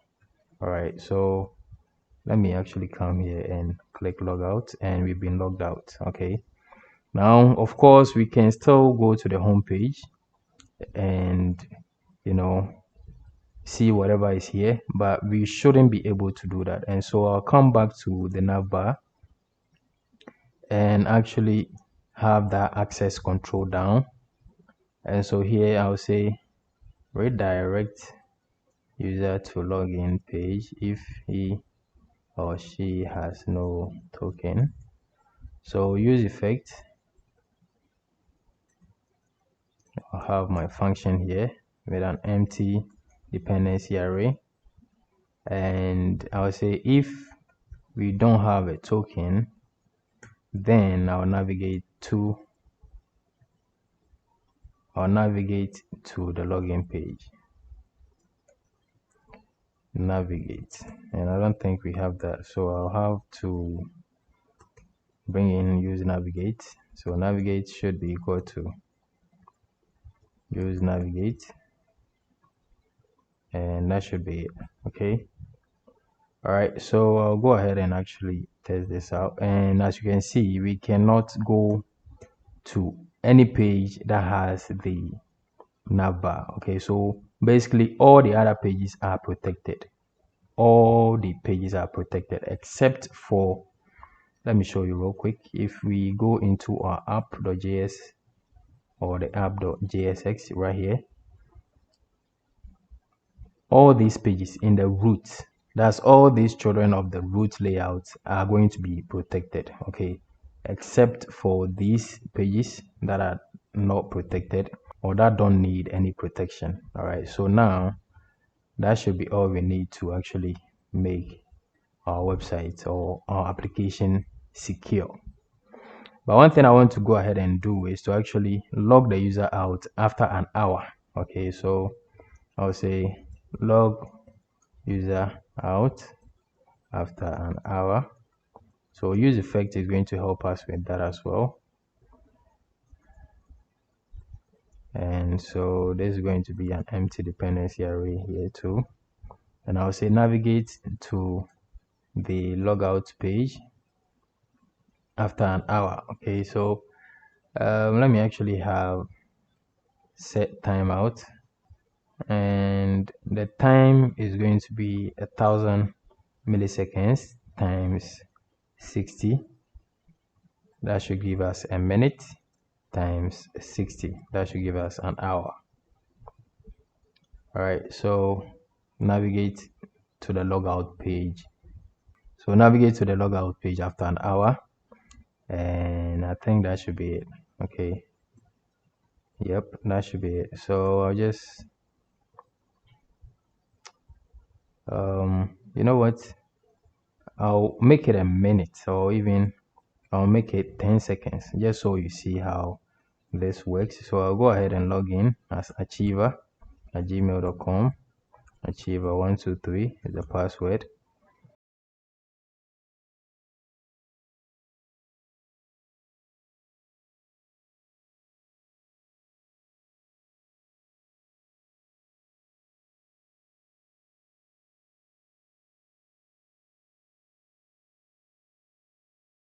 That was 10 seconds, but after an hour we should be logged out. I hope that makes sense. All right, so I think that is all we need here. Now let me log in as Jane123. Okay, so Jane Doe actually has a different, profile picture or profile photo. That's why you can see Jane's profile photo here. But Achiever and the rest of the users have that default profile photo. I hope that makes sense. So I'm going to log out, and we'll move on to the next thing we need to do. And I think we are completely done here in the navbar. So I'm actually going to go ahead and close it. In case we need to do anything, of course, we can always come back. I'm going to close the other, components as well. And the next component we should work on is the sidebar. So let's head on into our sidebar component. I'm going to have a menu tag with a class of sidebar, and in there I'm going to have my nav link. Instead of just a link, I'm going to have nav link from React Router DOM. And of course, this is going to, that's the first one, is going to go to the home page. Okay, so that should bring us home. And between the opening and closing nav link, I'm going to have an icon and a paragraph. Okay, the paragraph is going to say home, and the icon is going to have AI outline home as the icon. Okay, so since that wasn't imported for me, I have to go ahead and bring that in. Outline home, and that should be coming from React icons /AI. All right, now let me give the icon a class of sidebar __ icon, and I'll give the nav link a class as well. And this should actually be template literal, so I'll say sidebar __ item, and I'll check if this is the active nav link. If so, then I'll give it the active class as well. Okay, so that active class of course is in the CSS file. So I'll go ahead and the structure is active, and if it's active, it's true, then I'll have active class on this nav link, otherwise an empty string. I hope that makes sense. All right, so I'll go ahead and actually duplicate this 3 more times, and the next one will go to messages. So I'll say messages. The icon is going to be this right here. The next one will be bookmarks. So that should go to bookmarks page. And the last one should actually be a link. So an anchor tag instead of the nav link. And I'm not going to have it go anywhere, but rather it's going to open the theme modal. Okay. So here the icon is going to be PI, paint, brush, bold. And there's going to be FA, reg bookmark. And so I'm going to go ahead and paste the icons that we have brought in. And I have dispatch, or use dispatch, and then use slice actions as well, which we are going to use later on. All right, so this should actually be that. All right, just have to remove this. And of course, I have to go ahead and log in.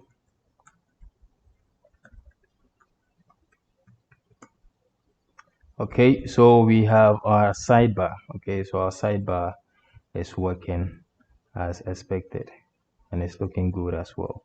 Okay, so whatever page that we go on, you can see that that page actually has, you know, the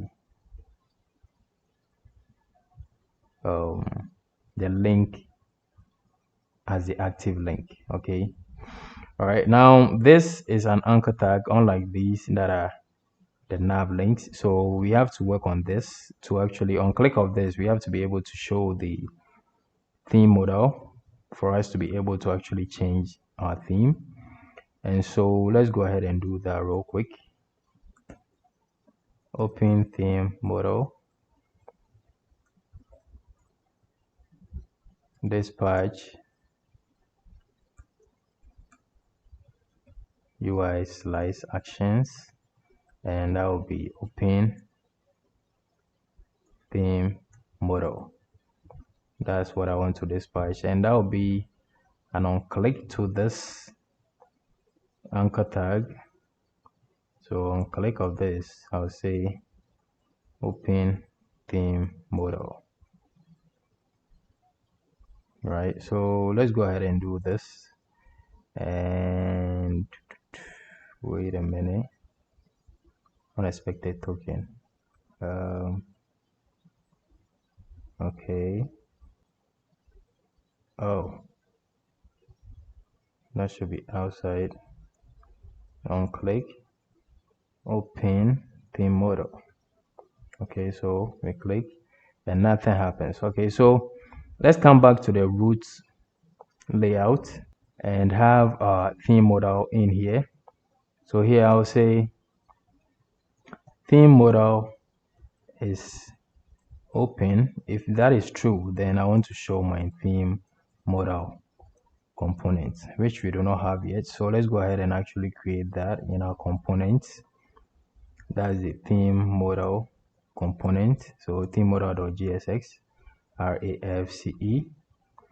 And if, of course, I have to bring that in. If our theme modal is open is true, then we want to actually show this. Okay, remember we are dispatching that action right here in the sidebar. Okay, we are setting theme modal, right? Open theme modal. Yeah, we are dispatching open theme modal, which makes sure that theme modal open is true. Okay, so if the theme modal open is true, then we want to actually show the theme modal here. I'll go ahead. Theme modal is open. Of course, that should be coming from use selector, state, state, state, and then what? UI. If I click, nothing happens. And why is that? So that should be in the sidebar. On click of this, open theme modal should work. So I should dispatch. This shouldn't be dispatch event.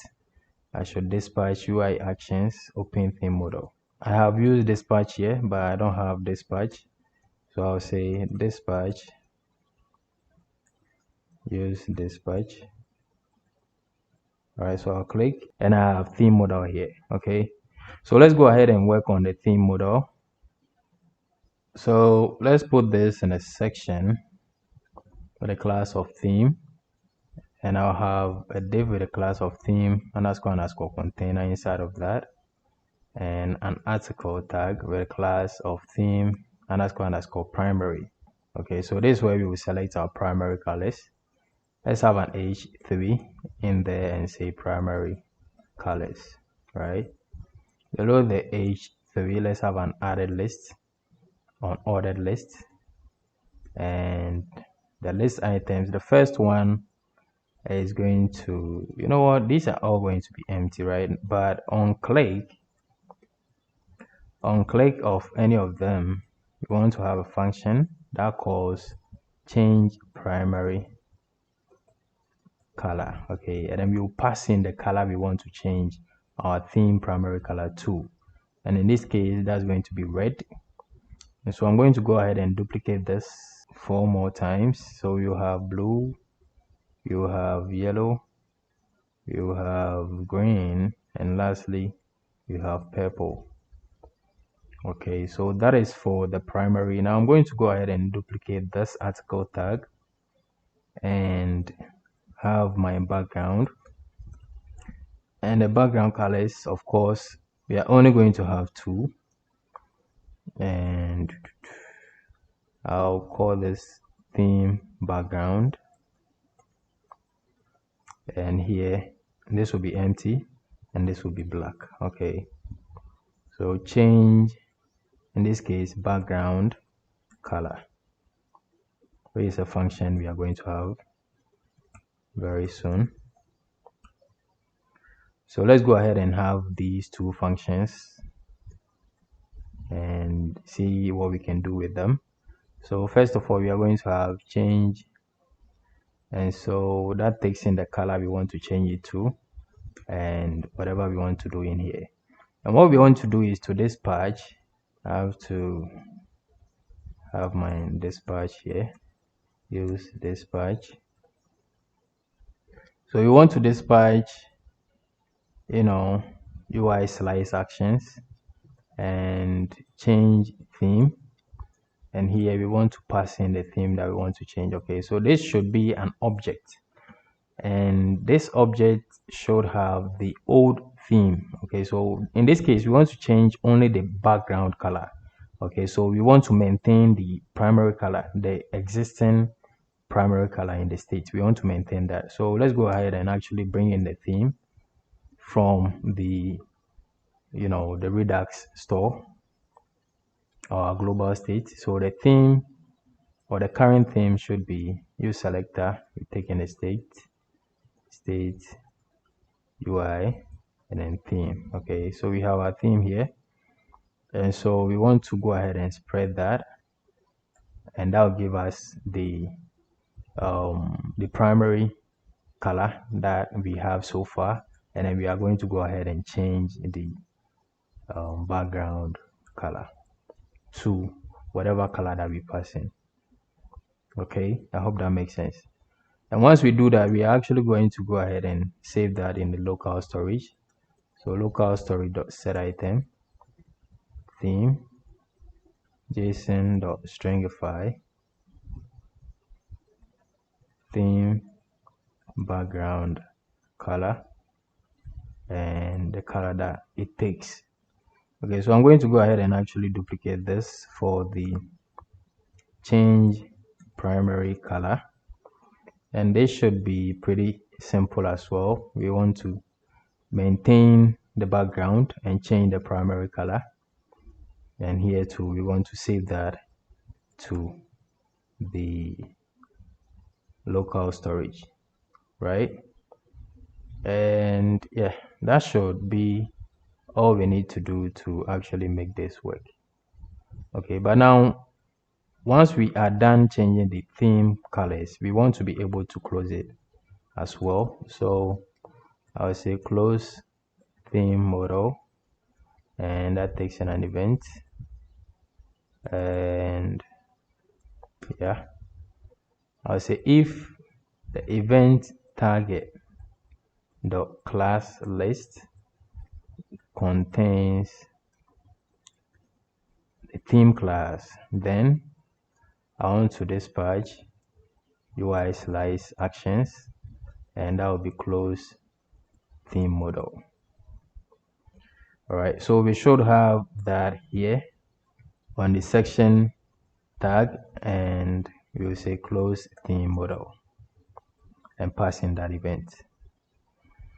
All right, so I think that will be it. And for this to actually work, of course, let me refer you to the CSS that makes this possible. Now, if we scroll down and then take a look at, by the way, this is the dark class. Okay, so basically for the dark theme, once we put a class of dark on the body, right, on the body of our application, then let me show you real quick. In our HTML, remember we have a body tag. Once we have a class of dark, let me go ahead and add a class of dark and then come back to the application. You can see that the styles that we have, that's the class of dark, kicks in. So basically we are just swapping the light colors with the dark colors and the dark colors with the light colors. Okay, so here color gray 0 is very dark, but if you come up here, color gray 0 is actually the lightest color. Okay, so the darkest color here becomes the lightest color here, and the darkest color here becomes the lightest color here. Okay, so that is how we are going to be able to achieve, you know, the light and dark theme. Okay, so if we want to switch back to the light theme, then we are just going to go ahead and remove that dark, you know, class, and once we remove it, we should now have a light theme. Okay, now for the primary theme color changes, you can see that we have some classes here. Okay, so a class of red, a class of blue, a class of yellow, and all of that. Okay, and the only things or the only variables that we need to change here is the primary, you know, color. That's color primary variable, and then the color variant or the color primary variant. That's the variant of the primary color or the lightest version of the primary color, right? So we just have classes, and then once you add a class of red, for instance, your theme should now be red. Okay, and if I hover, you can see that the color primary variant also takes effect as well, right?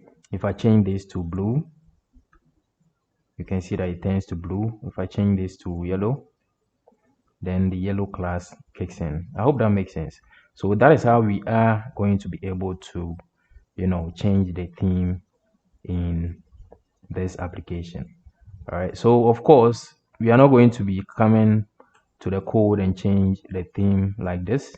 And so let's go to our root layout, and here what I want to do is to actually bring in the primary and the primary color and the background color from our UI slice. Okay, so I'll say primary color and then background, sorry, color should be coming from use selector. Of course, takes in a function. We have the state, so state.ui.theme.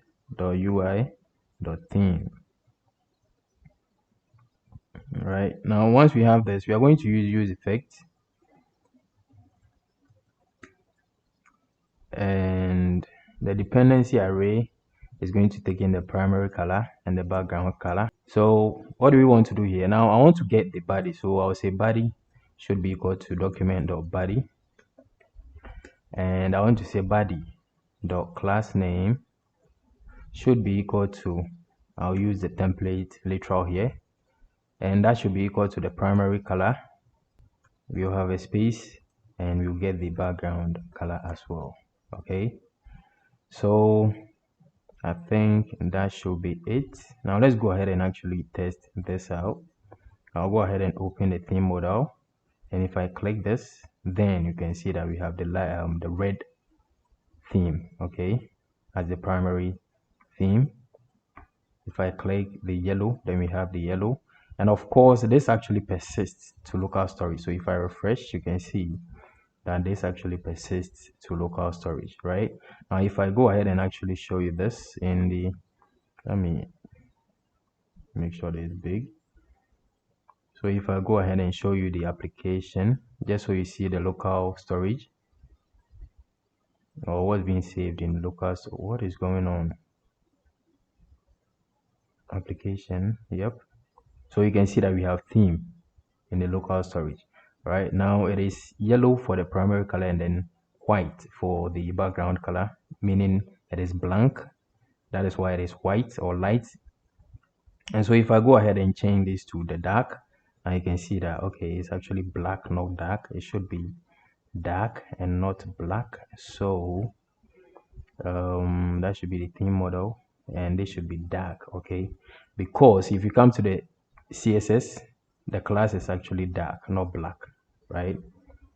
So now this should actually work, and I'll click that again and it turns to dark, okay, and the theme actually changes to the dark, right? I can change the primary, and we are going to maintain the dark theme together with the primary color that we just changed. I hope this makes sense. Okay, so just like that, we have our theme functionality done. Okay, now let me quickly walk you through some of the CSS. You can see that from the top, we just have some variables. First of all, we have our font, we have our variables, that's the root variables, we have our dark theme variables, and our primary theme variables here.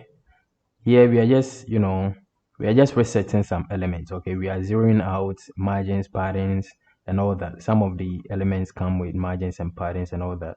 And of course, the most important thing here is the box sizing, making sure that we have everything contained as we expect it to be and not having overflows. And we are removing, the scroll bar. We have some general styles in here. It is for all images. And for our headings, we have this. And as you can see, I selected each heading to give them different font sizes.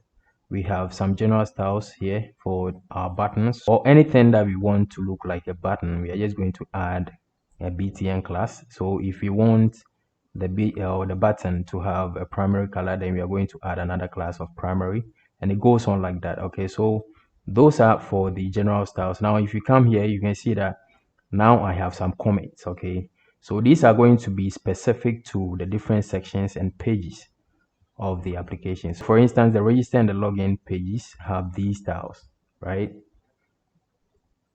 And as I move on, you can see that the error page has these styles. We have the navbar styles, we have the main area styles, and it goes on like that. Okay, so that is how you can look through to get whatever section that you want that pertains to the pages that you want to look for.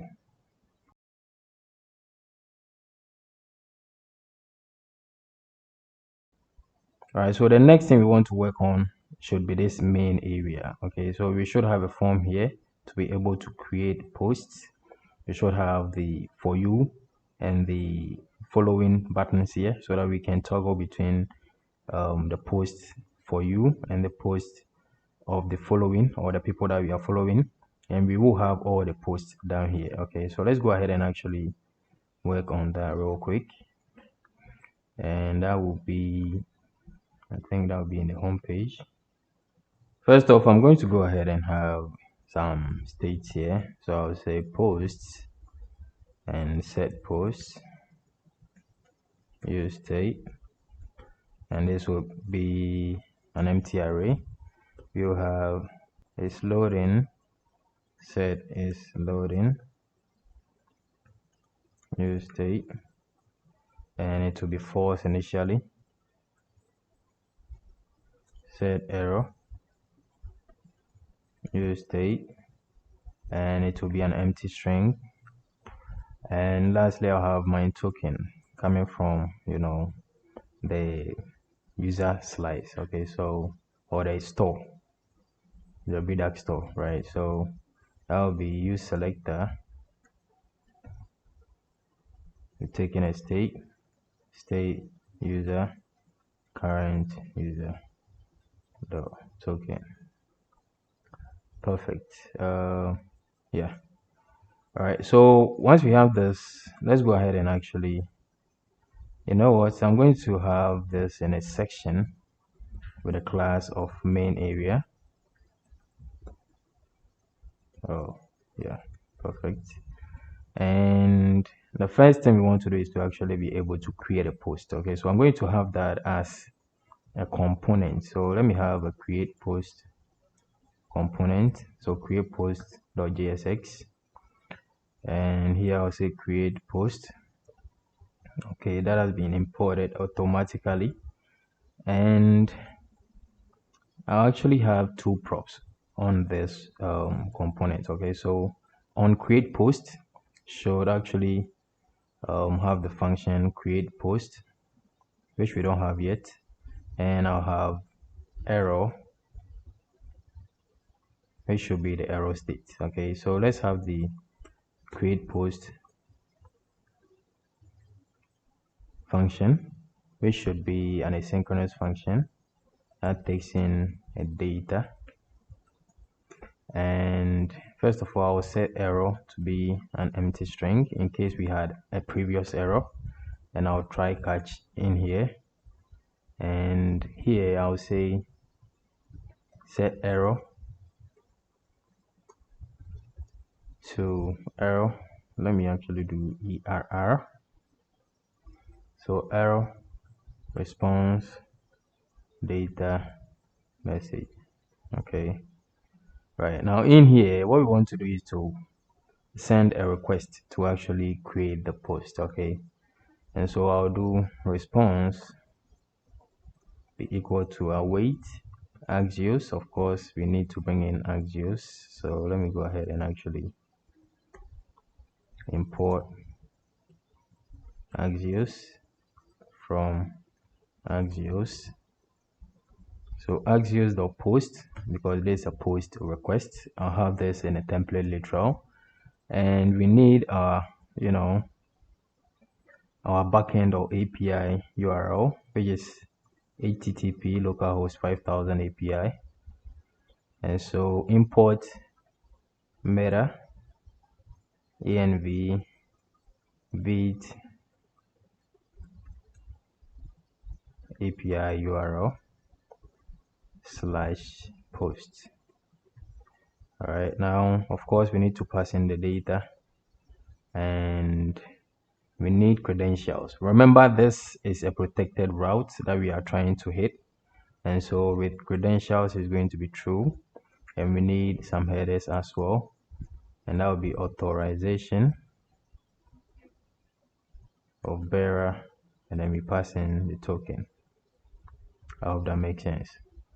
All right, now once everything goes well, we should have a new post, and that should be equal to response data.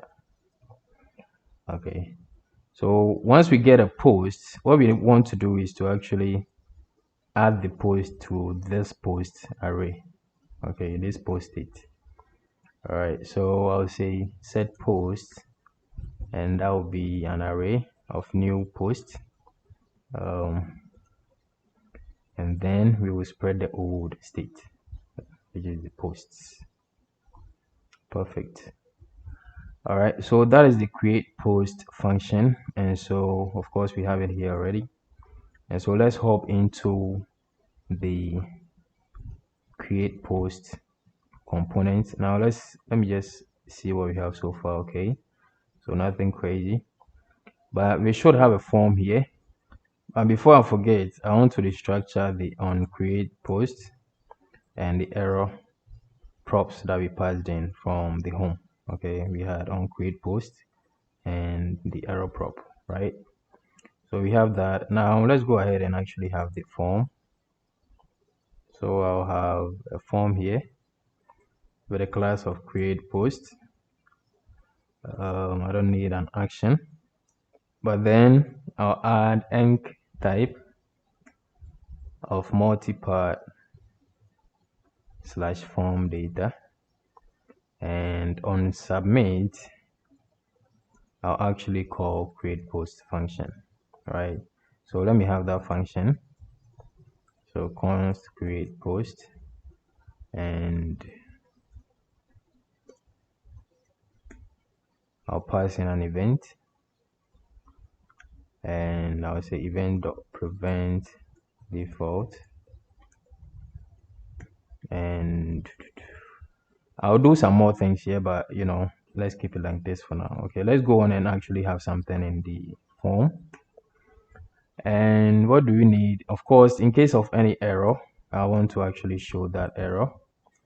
So that will be a paragraph tag with a class of create post __ error message, and here we will have the error, whatever error we get, and below the error we will have a div with a class of create post __ top, and in there we will have our profile image, which should have the image prop, of course, and that will be the profile photo coming from the user slice, okay, the Redux store. So let's bring in the profile photo, and that will be use selector, takes in a function with a state, so state user current user, and then the profile photo. All right, so once we have that, below the profile image we are going to have a text area, so text area, and I don't need a name or an ID, I only need a value of body, and on change takes in a function, I'll say e set body, and that'll be e.target.value, and I'll give this a placeholder of what's on your mind. Let me make this double, so I'll say what's on your mind ? All right, so let me go ahead and actually have this body state. So up here I'll say const body set body, and I'll be use state and empty string. All right, so actually I don't need to, I'm going to make this a self-closing component. All right, now below the create post top we are going to have another div, create post __ bottom, and here I'll have a span just for styling purposes, okay, and then I'll have another div with a class of create post __ actions, and here I'll have a label with an HTML4 of image, and that should match the inputs that we'll have down here with the ID of the same, or the ID should match the HTML4. Okay, now I'll say on change we will need a function in here. I'll say set image, and that'll be event.target.value. oh, event target files. Okay, so I'll get the first file that we select. Okay, so of course I should come up here, and let me actually duplicate this. So that will be image, set image, and that will be an empty string initially. Perfect. All right, now below the input, let me actually close this. Below the input we are going to have a button. Of course it should be a submit button, and that is because this form has an on submit prop. Okay, so this should be a submit button that says post or create post or whatever you want to call it, right? And that is it. Okay, so let's see what we have so far. Okay, so this is what we have So for now, in the label, I actually should have an icon here. So SL picture, and that should be coming from, let's import that. Let me actually copy.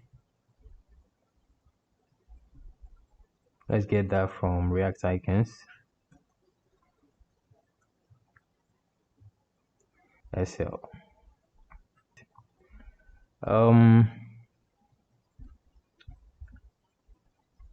Let me log in as Jendo. Okay, I don't like that. You know. So Jane 123. Yeah, I just want to have a real image here. Later on, once we have that functionality, we are actually going to be able to update the user's profile picture. But for now, I just want to have a real profile picture. And Jendo is the only user with a real profile picture so far. All right, so the styling and the elements for our create post form is done, and so let's go ahead and actually be able to create a post. And remember, we have that function here already, which is sending the request.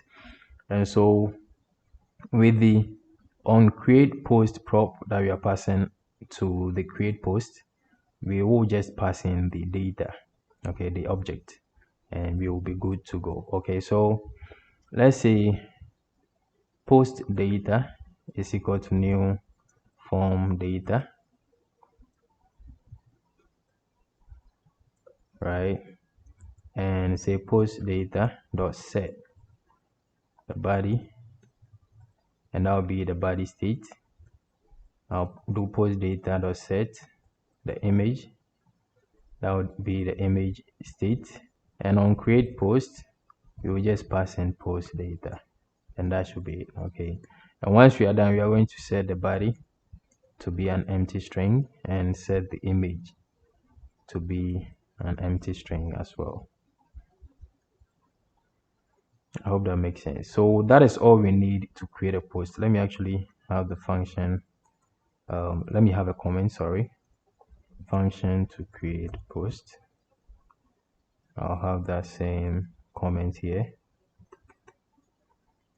Function to create post. All right, so let's go ahead and actually create a post. Let's see how many posts we have so far in the database. Oh boy, it's taking too long. Let me just refresh this. Okay, I think I've been logged out. Yeah, so let me log in quickly. All right, so we have 3 posts so far, and so let's go ahead and actually create another post. So I'll say this is a post from the front end, and I don't mind the errors. I'm just going to go ahead and select why is this not being able to select an image? What's going on? I think we have an error in our create post form. We have an input ID image that should match the HTML4. Oh, this should be a type of file. Okay, perfect. All right, so let's go ahead and actually select an image from my desktop. I have images here, and what image should I even select? I'm going to select this kebab, and I'm going to hit post. All right, so hopefully everything went well. Now I'll come back here. Remember, we have only 3 posts so far, so I'll go ahead and refresh.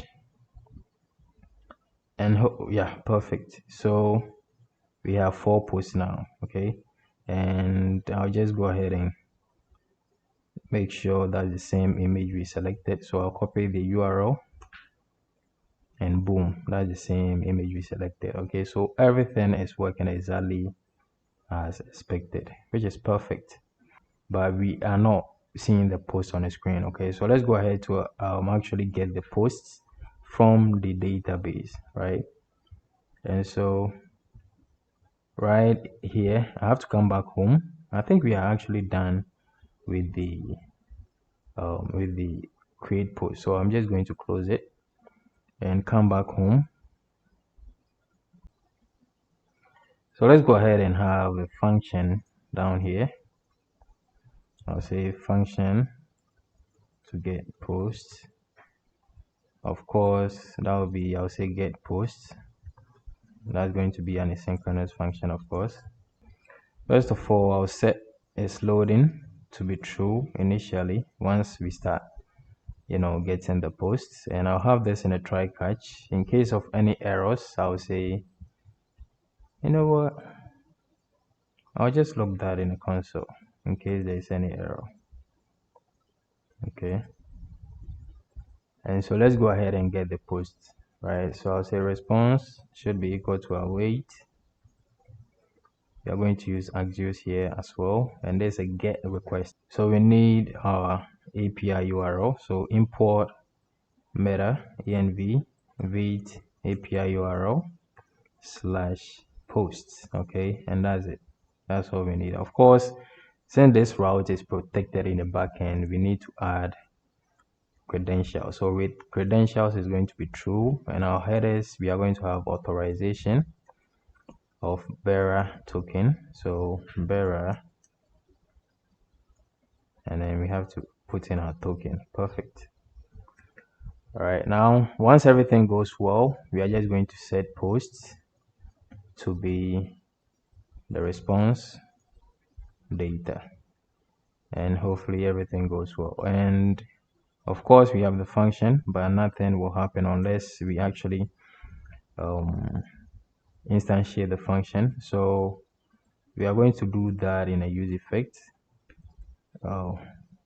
Let's have a function in there, and then I'm going to have a dependency array which is going to depend on the set posts. So I'll say get posts and execute it. All right, so I'll just go ahead and actually log this in the console to see what we have in the post state so far. So console.log posts, and I'll come back to my browser, see what we have so far. And of course we have an array of 4 objects, and as you know, we have 4 posts so far, and those are the posts. Okay, so as you can see, the post we just added is the first one, and that is because we are actually fetching in ascending order from the database. Okay, that is why we have the last post coming first in the array. I hope that makes sense. All right, so we have our posts, and now we can actually go ahead to actually display them on the screen. Okay, so I'll leave this console log. So right below the create post, I'm going to have a feeds component, right? Let me create that component real quick. So in our component folder, I'll have feeds.jsx, and I'll go on to actually create one more component, and that is feed singular.jsx. So RAFCE. Perfect. So in here, I'll bring in the feeds component, and I want to pass in the post state, and I'll say on set post, and I'll pass in the setter function as well. So set posts. Now let's go into the feeds. Now in here, of course, I have to destructure the posts, and on set post, I don't think I'll need that right now. But then let's go ahead to actually have this in a div with a class of feeds, and in there I'm going to check if the post that we go back is actually empty, an empty array, right? So I'll say posts the length. If it is less than 1, then I'll go ahead and print a paragraph tag, so a p tag with a class of center, and I'll say no posts found. But if it is 1 or more, then I'm going to actually map through that post array, and for each post I'm going to render the feed component. Okay, so you have our feed component in here, which I should bring in, right? And we need a key since we are mapping through, and that will be the post ID. And I'll pass in the post itself as a prop, and that is it. Okay, and I have to close the curly braces. Perfect. All right, so if I check this from here, we have 4 feed, right? I hope that makes sense, because in our feed, that's all we are getting back in the return. All right, so let's have something here as well. I'm going to go ahead and destructure the post that we passed as the prop. And each post has its own creator. Okay, so I have to actually make another request to the database to actually fetch the creator of that post, because we need the full name of the creator, we need the image of the creator and all that. Okay, so let's actually have a state here, say creator, and then set creator, and that will be use state, and it will be an empty object initially. All right, so we can have a function here, get post creator, which is an asynchronous function, of course, because we are making a request to the database. We will have a try catch, and in case of any error, I'll just log that in a console. And here we'll make a request, and that's a get request. Of course, we need our API URL, so meta env vite API URL / what users, and we need the ID of the user, that is the creator from the post. Okay, so post.creator. All right, and of course this route is protected in the database, so we need with credentials, we need that to be set to true, and our headers, we need authorization set to be bearer token. Okay, so let's go ahead and actually bring in our token from our Redux store. So use selector, takes in a function with a state, come on, user, current user token. All right, so we have the token in there, and what else do we need? I think that's it. Okay, so once we get that, we are going to set creator to be a response data. Perfect. So of course that should be inside the use effect, because the function is not going to call itself.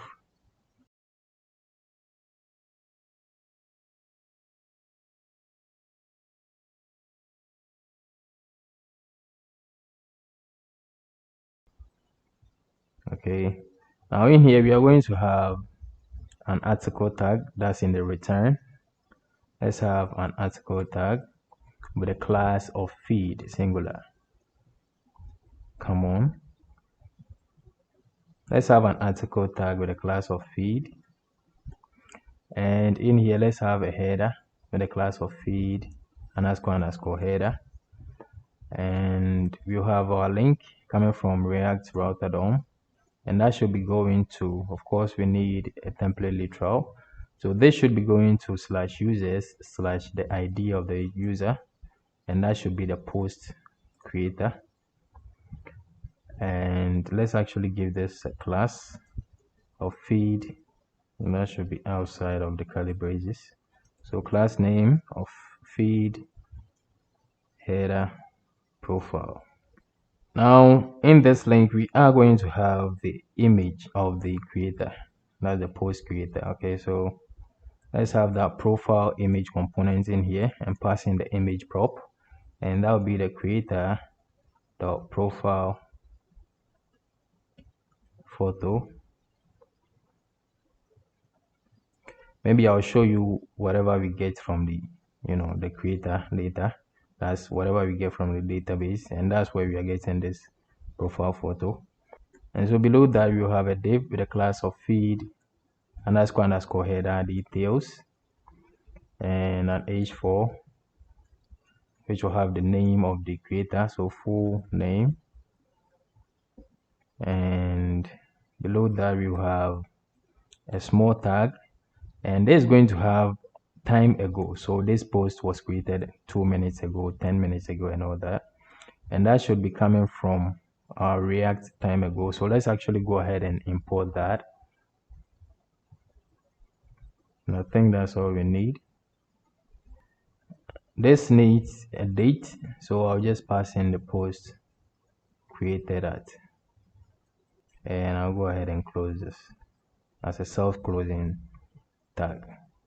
Okay, so that is all we need so far. Let's go ahead and actually see what we have. No posts found. Are you serious?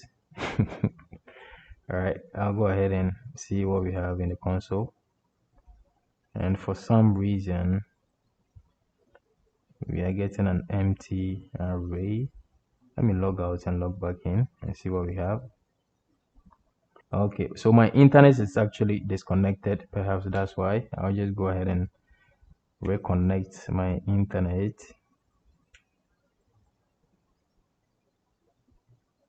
Perfect.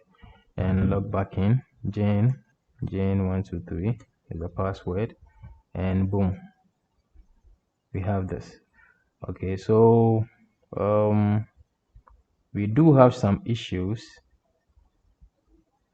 The first thing is Axios. We did not import Axios, so let's go ahead and import Axios from Axios.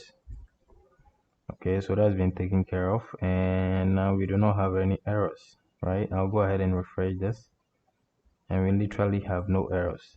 Okay, so it seems everything is working exactly as expected, except that these are not aligned as they showed.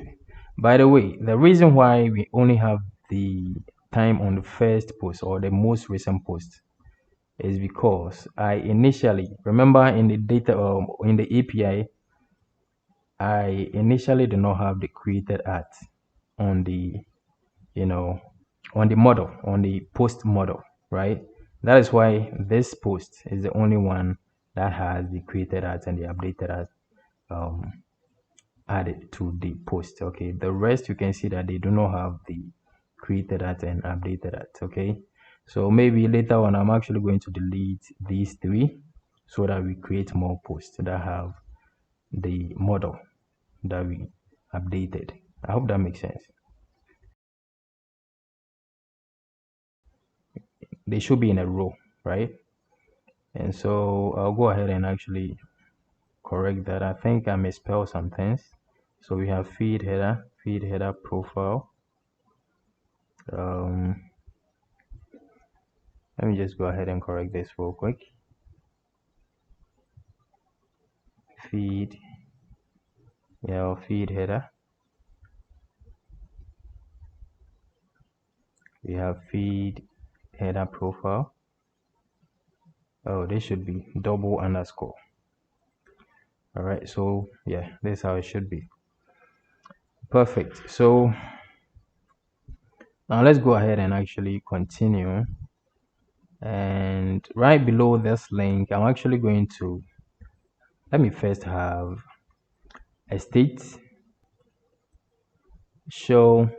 Okay, so we have the setup function show or set show feed header menu, and initially it's going to be false. Okay, so basically the idea with this is if I come here later on, we are going to fetch our own posts. Okay, so people can actually come to our profile and see our posts, right?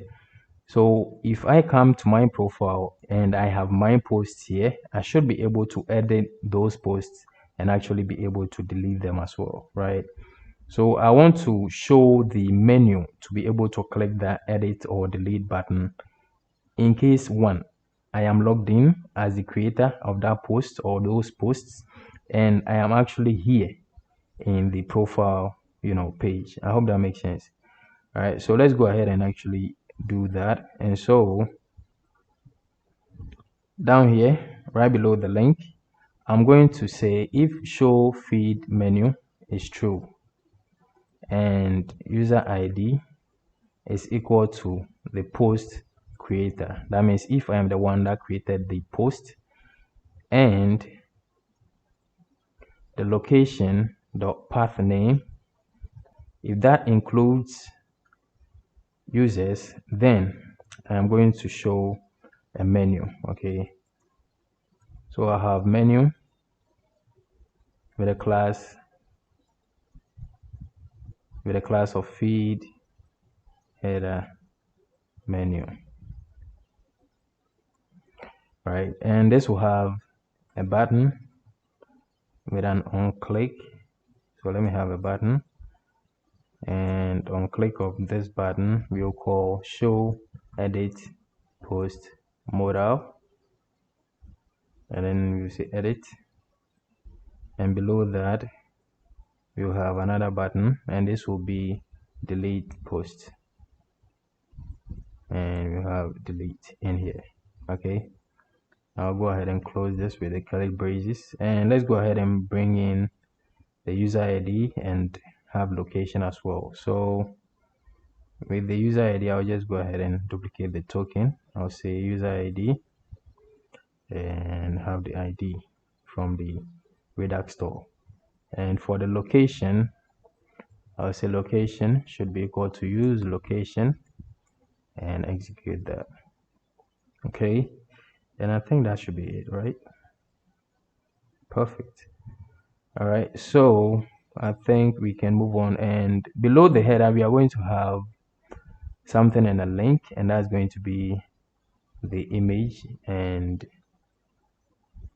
basically the post body. Okay, so let's have this in a link, and that should take us to the single post page or the post detail page. So posts slash the ID of the post, so post underscore ID, right?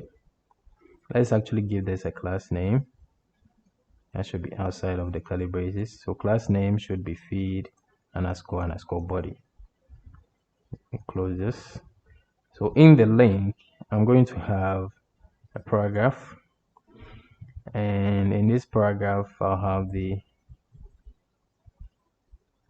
you know what, I'll actually have a function that trims text. Okay, so in case we have a post with a text of about 100 or 1,000 characters or 1,000 words, we want to be able to trim it to a decent number, right?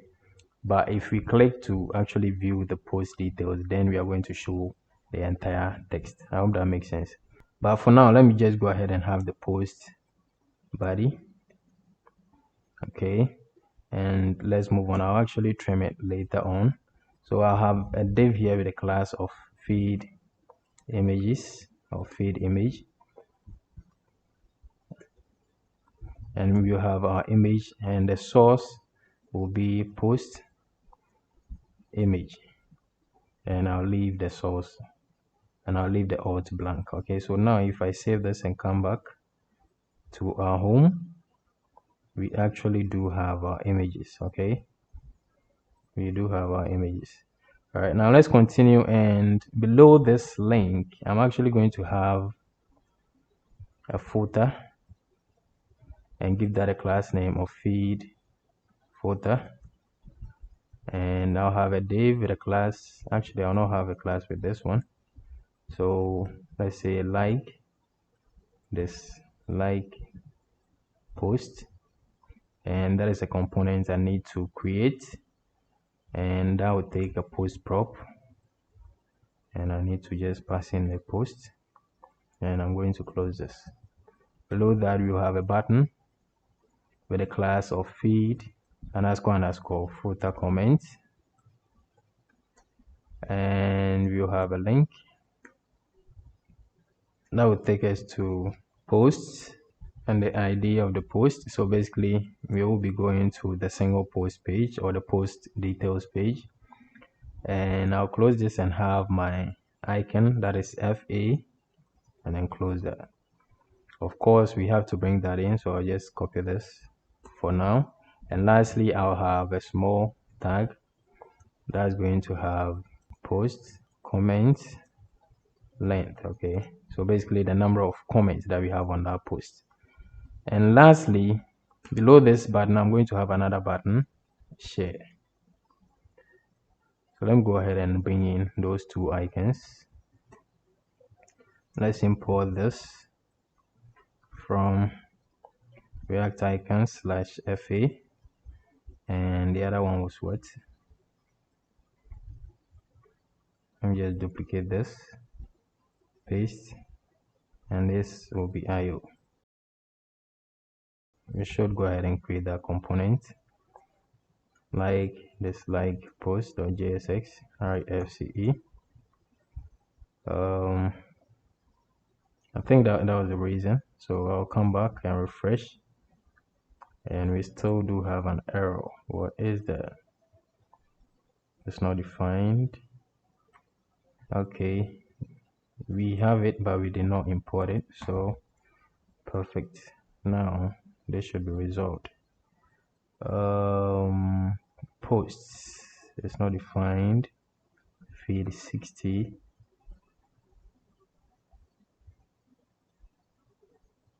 Yep, it should be singular.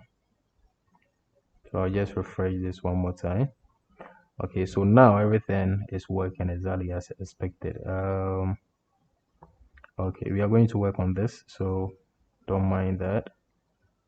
And if we click on the image, we should have the single post page.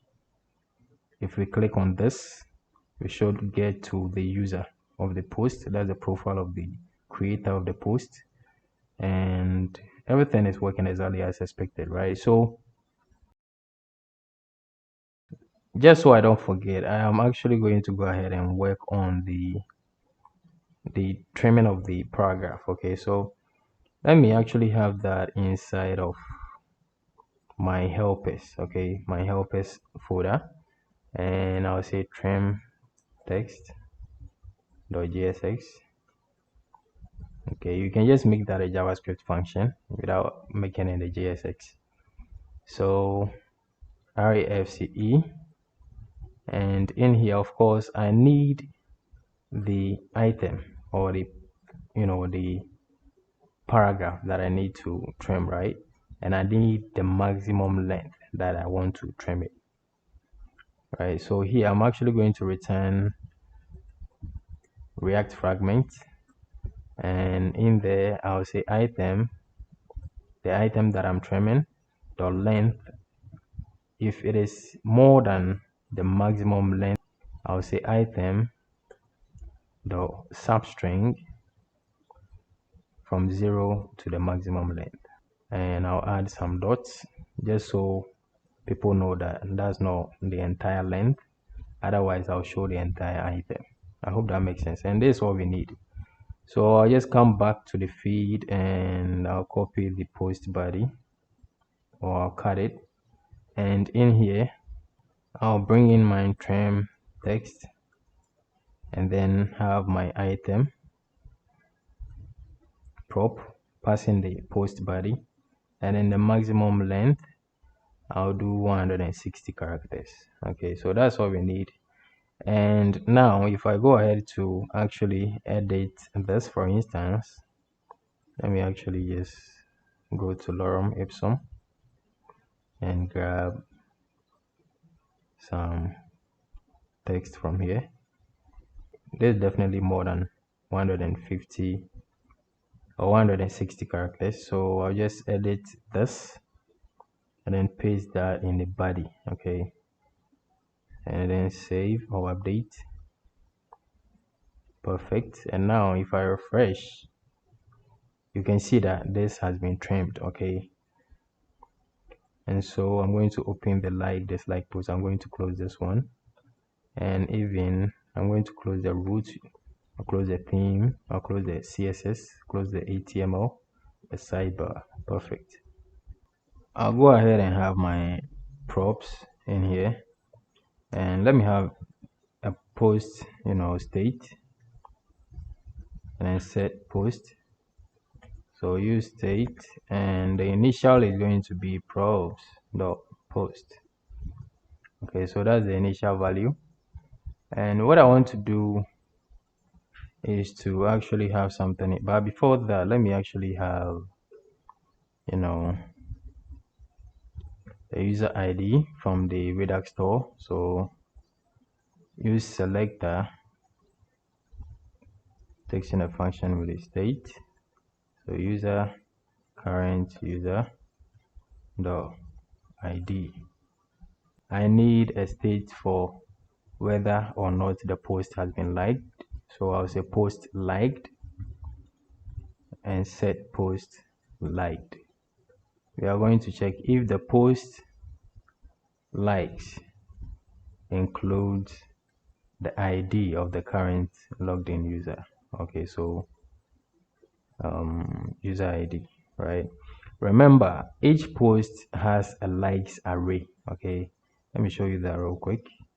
And that likes array has the IDs of the people that have liked that post. Okay, so for now, since we do not have the like functionality, you can see that we do not have any IDs in the likes array. Okay, we do have the functionality in the backend, but we do not have that in the front end. Okay, so let's go ahead and actually work on this. So in here in the return, I'm going to have a button and actually give it a class of feed footer comments. I don't know why I named it. Maybe it has the same styles as the comment button, but you know, yeah, let's just proceed. I'll give this on click prop and say handle like this like post. Okay, so this is a function that we should have. So let me go ahead and have this. It's going to be an asynchronous function because we are going to communicate with the database, and in case of any error, I'll just log that in the console. All right, so here what I want to do is to actually send a request via Axios to the database, and there's a get request, and of course we need our API URL. So import meta and env, and that will be Vite API URL slash post and then the post ID. So post underscore ID. All right, and we actually have to add like to that. Okay, there is a protected route in the backend, so we'll say with credentials and set that to true. And for our headers, we need authorization of bearer token, and we need to of course bring in a token. So I just duplicate the user ID and get the token from the current user. I hope that makes sense. And once we have that, we are going to set post to be the response that we get back. So response data. I'll check if post is liked. If so, then I want to show a particular icon. So FC like, that's the icon I want to show if it is liked. Otherwise, then I want to show FAREG heart. And below that, I'm going to have a small tag, and it's going to have the number of likes we have on this post. So that would be the post likes dot length. Now I'm going to have another function here that is going to check if the user already liked the post or not, and based on that, that will also help show the appropriate icon. Okay, so let me have handle check if user liked post, and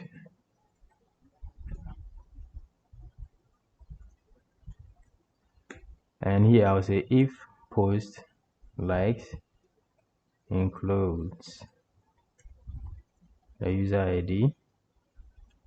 If so, then we will set post like to be true. Otherwise, set post liked will be false. Okay, so in here I'll say use effect, and I'll pass in our function, and our dependency array is actually going to depend on the post, and I'll say handle check if post blah blah blah. Okay,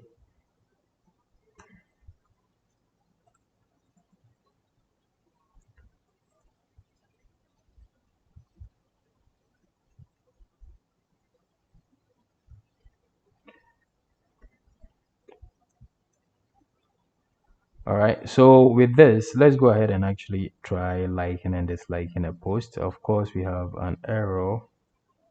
And okay, so of course we need to bring in these two icons.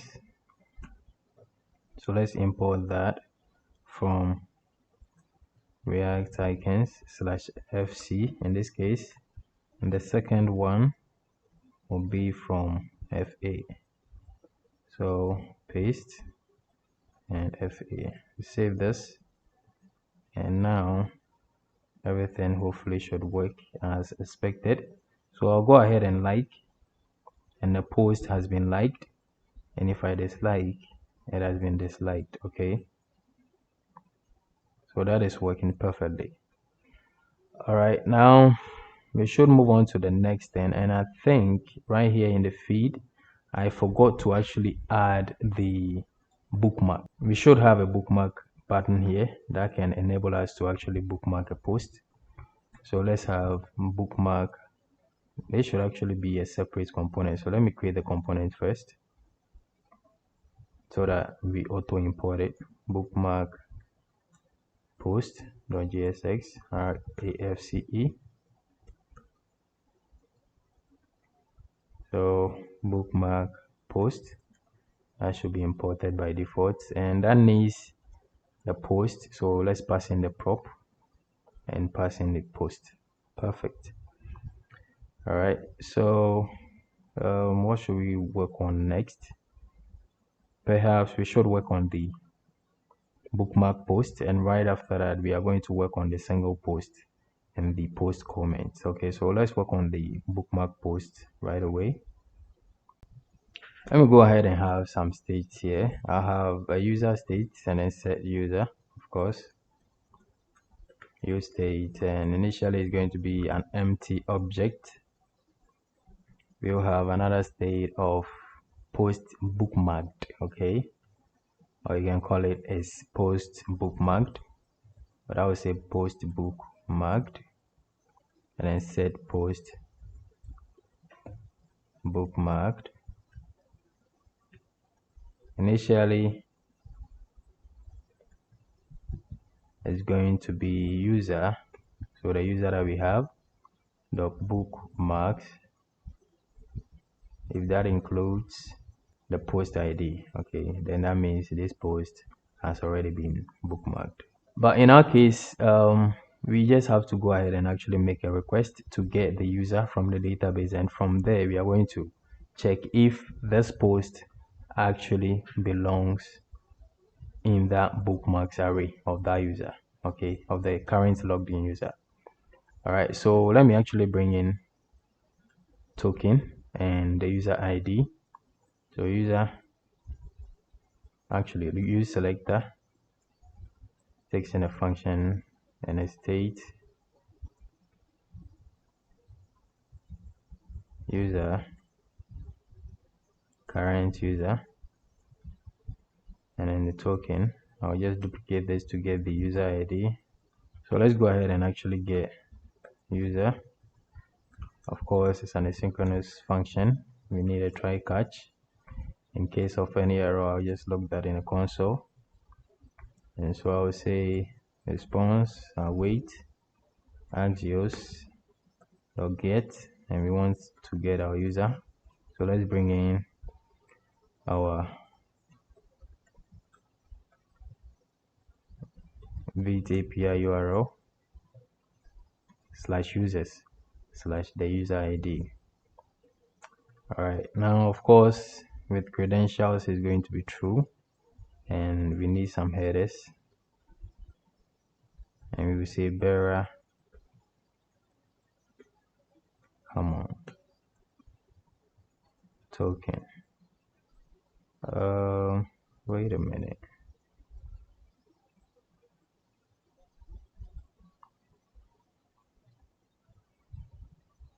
What could be the problem here?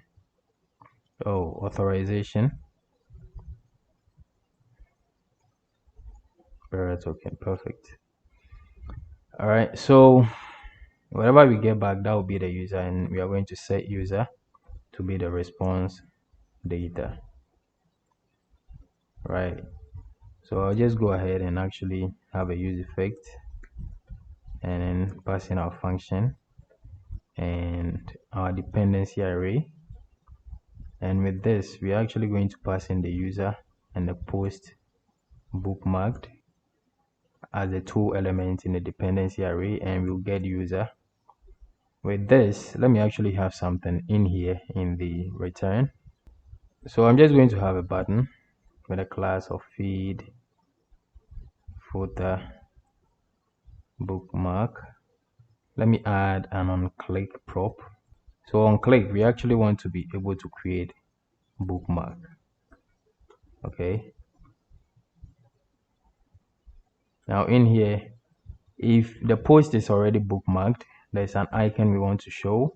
And if it is not bookmarked, there is a different icon we want to show. Okay, so I'll check if post bookmarked is true. If so, then I'll have FA bookmark. Otherwise, reg bookmark. All right, so let's go ahead and actually import these two from React icons. All right, so let's go ahead. What could be the problem? Create bookmark is not defined, of course. Let's go ahead and actually have that function. I'll say function to create bookmark, or function to add post or remove post from bookmarks, whatever you want to call it. And this is going to be an asynchronous function, create bookmark, because we are going to communicate with the database. And yeah, okay, so we have this. Of course, if I click, nothing is going to happen. And let's go ahead and actually have this functionality right away in case of any error. I'm going to just log that in the console. So response await axios.get, let's import meta.env Vite API URL, and we just do slash what, post slash the ID of the post we want to bookmark. So post underscore ID slash bookmark. I guess that's it, right? Let me confirm that from the route. That's from the API route. Bookmark post. Let's see.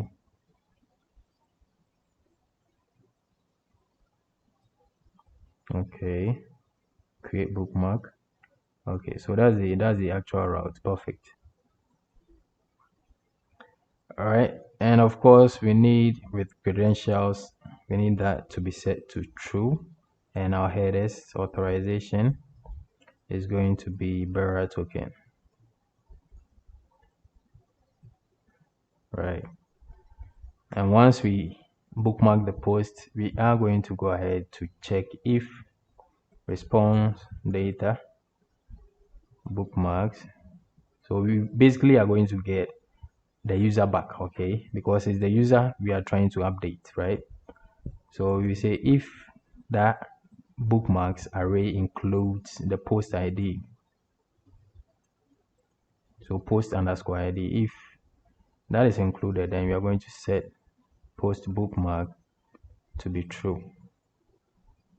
Otherwise, then we will set post bookmark to be false. Simple as that.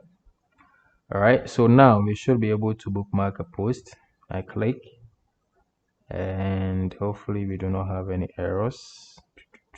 Okay, Axios error. What could that be?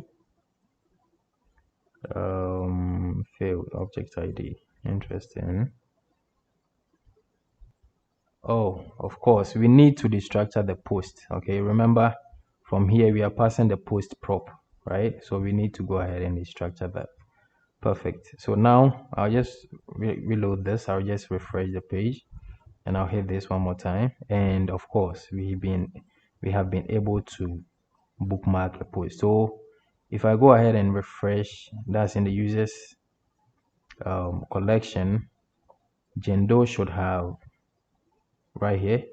Jendo should have a post in her bookmarks array. Okay.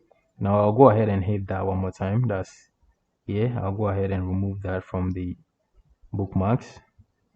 And if I come here and I refresh, now that should be removed from Jendo's bookmarks array. And I hope you guys understand what's going on. Perfect.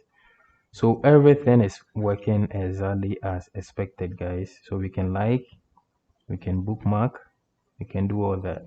Now, what I want to do next is to be able to actually, have the comments and actually be able to create a comment as well. Okay, so first of all, we need to work on the single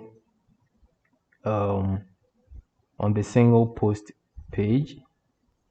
All right, so let's get on to the single post and work on that quickly. Of course, we will come back to the feed. We are not completely done here. We want to be able to delete posts and all that. So we will come back to the feed component, but let's go ahead and actually work on the single post. I'm going to close the like, dislike, and close the bookmarks as well. And even maybe now I'll just leave the feed.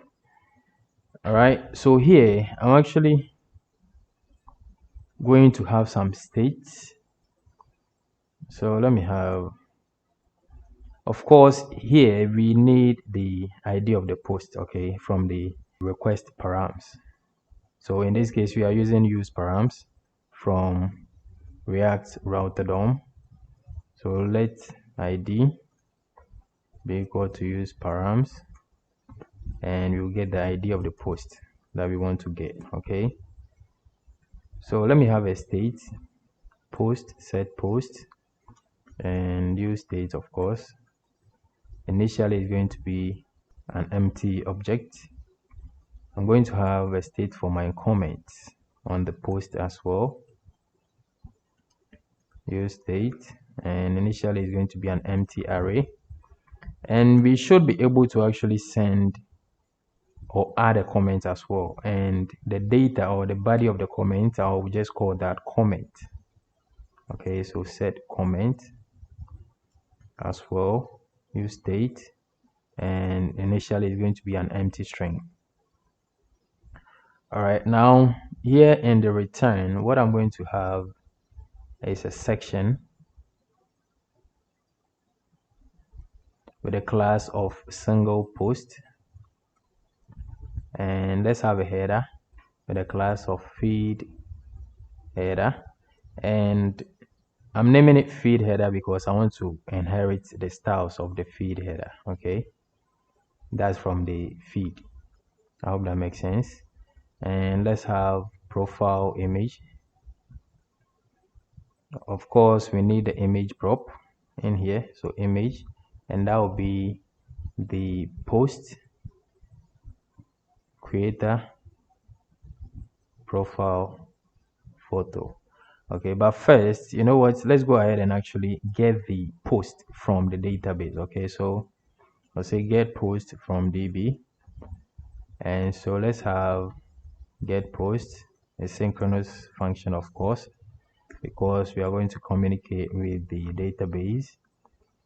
In case of any error, I'll just log that in the console, and let's send a request, a get request. Of course, we need our API URL, so let's import meta.env Vite API URL slash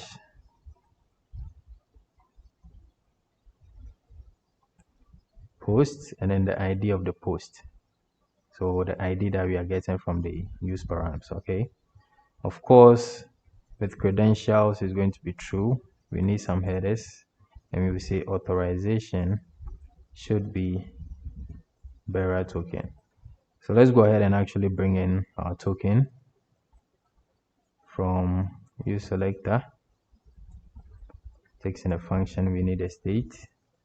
So state user, current user, and then the token. All right, so once we have that, we can go ahead and set post to be response data. So of course this is not going to call itself, so let's have a use effect and a function inside of that. There's going to be an empty dependency array, and I'll have my get post. Perfect. All right, so let's come down here and actually continue with our return. And so below the profile image, I'm going to have a div with a class of feed, header, details, and I'll have an h4 post, creator, full name. Below that, we are going to have a small, and this will have the time ago, and it needs the date. Okay, so let me actually just close this. So the prop we need here is the date prop, and that's going to be the post created at. Now below the header, we are going to have a div with a class of feed body. So feed underscore body. We'll have the body of the post. So in this case, we are not going to trim it, and therefore the entire body of the post should show. And below that, we'll have the feed images. Okay, let's have our image, and the source of course is going to be the post image. So let me just see what we have so far. I'll just click on this, and we have an error page. Of course, I need to bring in time ago, import time ago, and what else? What could be the problem here though? Let me just refresh this. ArcGIS error response. Let's see from the data. Unauthorized. Okay, so we've been logged out basically. So I just have to go ahead and log in. Jane123. Okay, so I'll just click this post, and okay, so we have something, but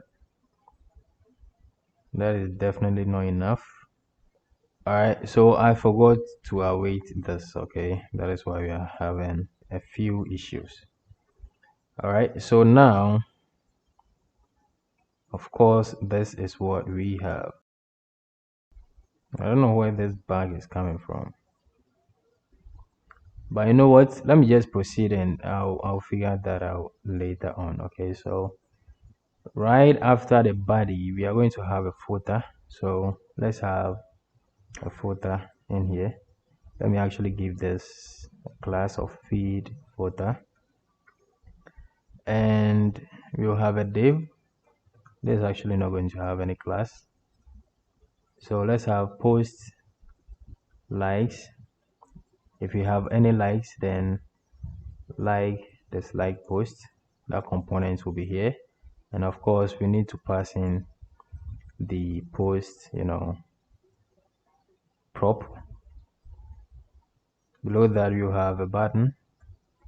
I'll give that a class of feed footer comment, and in there I'll have fa reg comment dots. I'll duplicate this to have my share.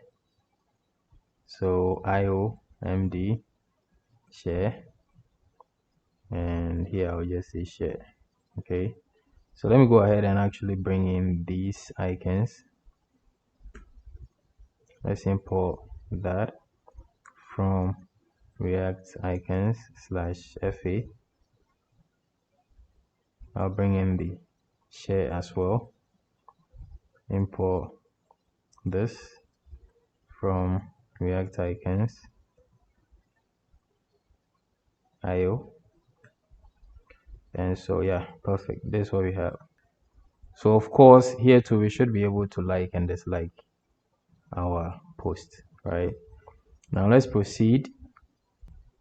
And right here below the div we are going to have our bookmark post component. And here too of course we need to pass in the post prop, and we have our post in there, so we have that as well. And right below the footer I'm actually going to have unordered list with a class of single post __ comment. And here I'm actually going to have a form just so we can be able to add a comment. Okay, so let me give this a class of single post __ comment - form. Okay, I do not need an action, so let me remove that. And in the form I'm going to have a text area. I don't need a name and an ID. I'll have the comment. Remember I had a state earlier. And give this a placeholder. Enter your comment. And an unchanged prop. Unchanged prop of event set comment, and then pass in event target value. We need a button, submit button, that's going to submit a comment. So I'll do IO MD send and actually give this button a class of single post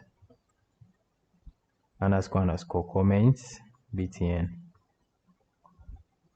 Right, so let me go ahead and import this icon.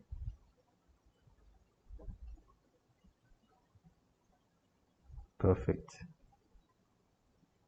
This should be capital I, like that, uppercase I. All right, so that's what we have so far. Not too bad, I guess. But then let's go ahead. In case we have any comments on the post, we need to map through those comments and then show them. So I'll say post comments. If we have any, then we are going to map, and each comment is going to render, or we are going to return a post. That shouldn't be in the pages, that should rather be in the component. So post comment singular .jsx. And so let's go ahead and bring that in here, post comment.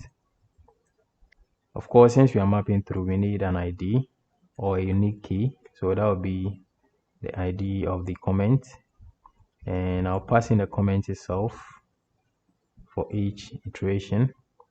And I'll have on delete comment as a prop here, and I'll call a function of delete comment, which we do not have yet. So let's go ahead and actually create that real quick. Right here I'll say function to delete a comment.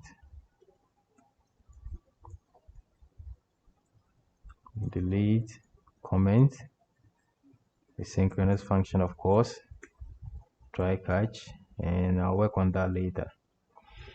All right, so let me come back here.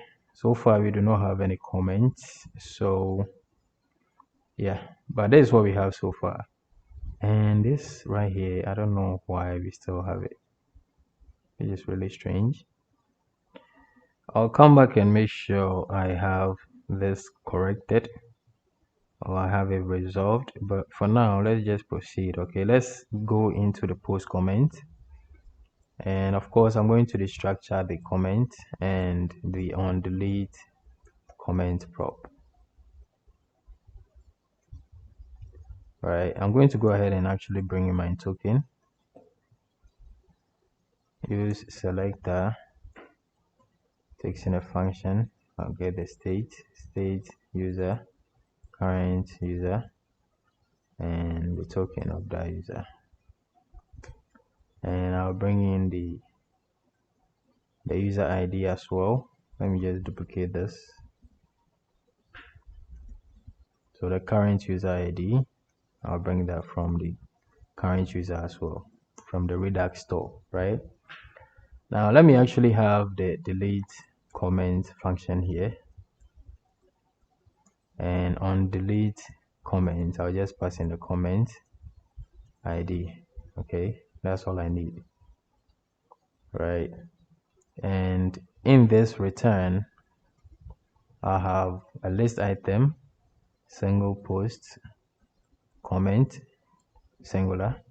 I'll have a div with a class of single post, comment wrapper, and I'll have single post, comment author, and an image with a source of comment creator photo. Right now, below this div right here, I'm going to have a div single post comment body, and that'll have another div without a class. I'll have an h5 that'll have comment creator full name, or actually that's creator name. Okay, below that we will have a small tag, and this will have the time ago. Basically, you know, this post was created 3 hours ago, 1 minute ago, and all that. Okay, so that takes in a date prop, so we pass in the comment created at. All right, now lastly we'll have the comment body itself, which will be below this div, and that will be in a paragraph, and that will be the comment. Actually, we are going to have one more thing, and that will be right down here. And here I will say if the user ID, if that's equal to the comment creator ID, then we are going to go ahead to have a button, basically a delete button, and give it a class of single post comment delete btn, and I'll have fa reg trash out, but then I'll have on click prop, and I'll pass in delete comment. That's the function I have here.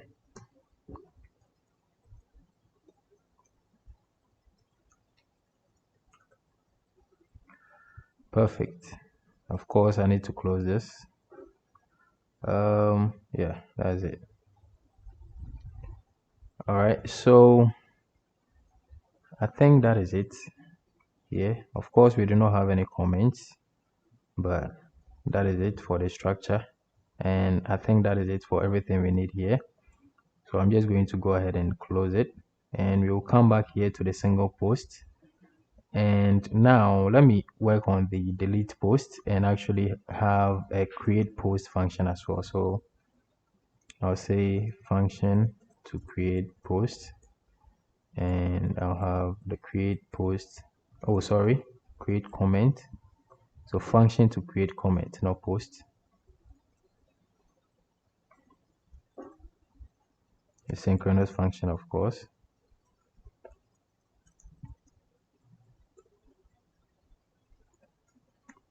Try catch.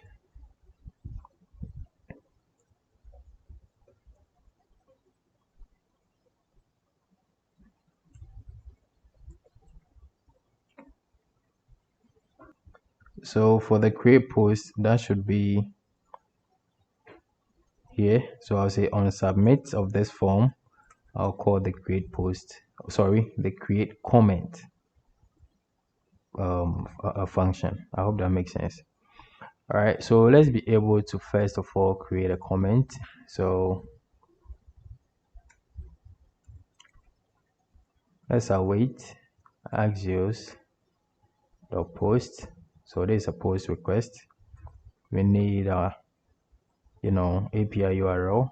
So meta.env Vite API URL / comments. Okay, and we need the ID of the post that we want to comment on. So I'll just pass in the ID, and we need the body of the comment itself. So let's pass in a comment. We need a body of the comment itself. So let's pass in an object with the comment, and we'll have with credentials set to be true. You have some headers. Authorization is going to be bearer token. All right, and once we've created a comment, we are going to say new comment is going to be response data, and set comments plural to be a new array. I'll have the new comments in front, and I'll spread the old comments in the new array, right? And so that should be it for the create comment. Now let's work on the delete comment as well. Let's await axios dot delete. Okay, this is a delete request, and we need .env Vite URL, sorry, Vite API URL comments, and the ID of the comment itself. Okay, so that will be the comment ID that we pass in. So in this case, down here, post comment, remember here we are taking in the comment ID, okay, to be able to delete that particular comment, right? So that is what we are passing in, and of course with credentials is going to be true here as well. Headers, authorization of bearer token.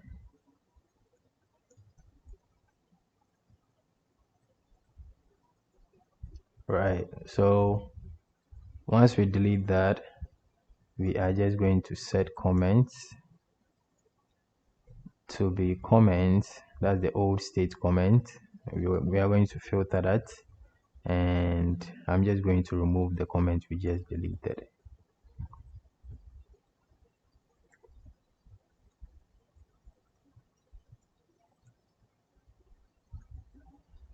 All right, so let's go ahead and actually try this out.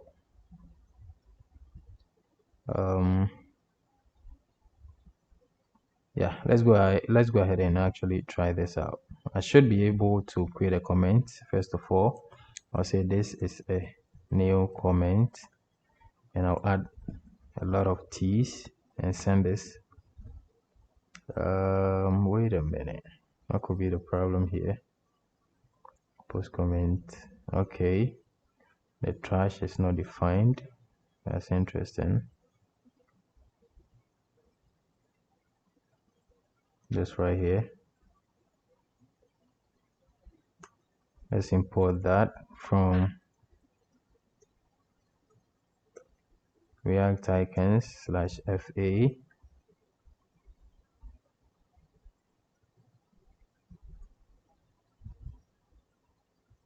Okay, so we do have the comment, right? The comment has been created successfully. Now let's go ahead and actually delete this. And I think it has been deleted, all right, but for some reason the page wasn't refreshed. So what I'm going to do is to actually have right here, I'm going to go ahead and bring this down, and I'm going to have the delete comment in the dependency array. Okay, so I'm going to go ahead and added a new, come on, don't mind the errors. Okay, I'll just send this. Okay, so we do have the comment, right? And if I go ahead and delete it, okay, it's been deleted. Perfect. You know what, let me just go ahead and fix this issue. Okay, and so that will be in the CSS, of course, and yeah, that will be down here. So basically I'm using these styles, right? And this shouldn't be space between. Okay, but then I don't want to have any issues in case I do need the space between in here. And so I just go down a little bit, and here in the okay, this is actually where I should be looking at. And so here, justify content, flex that.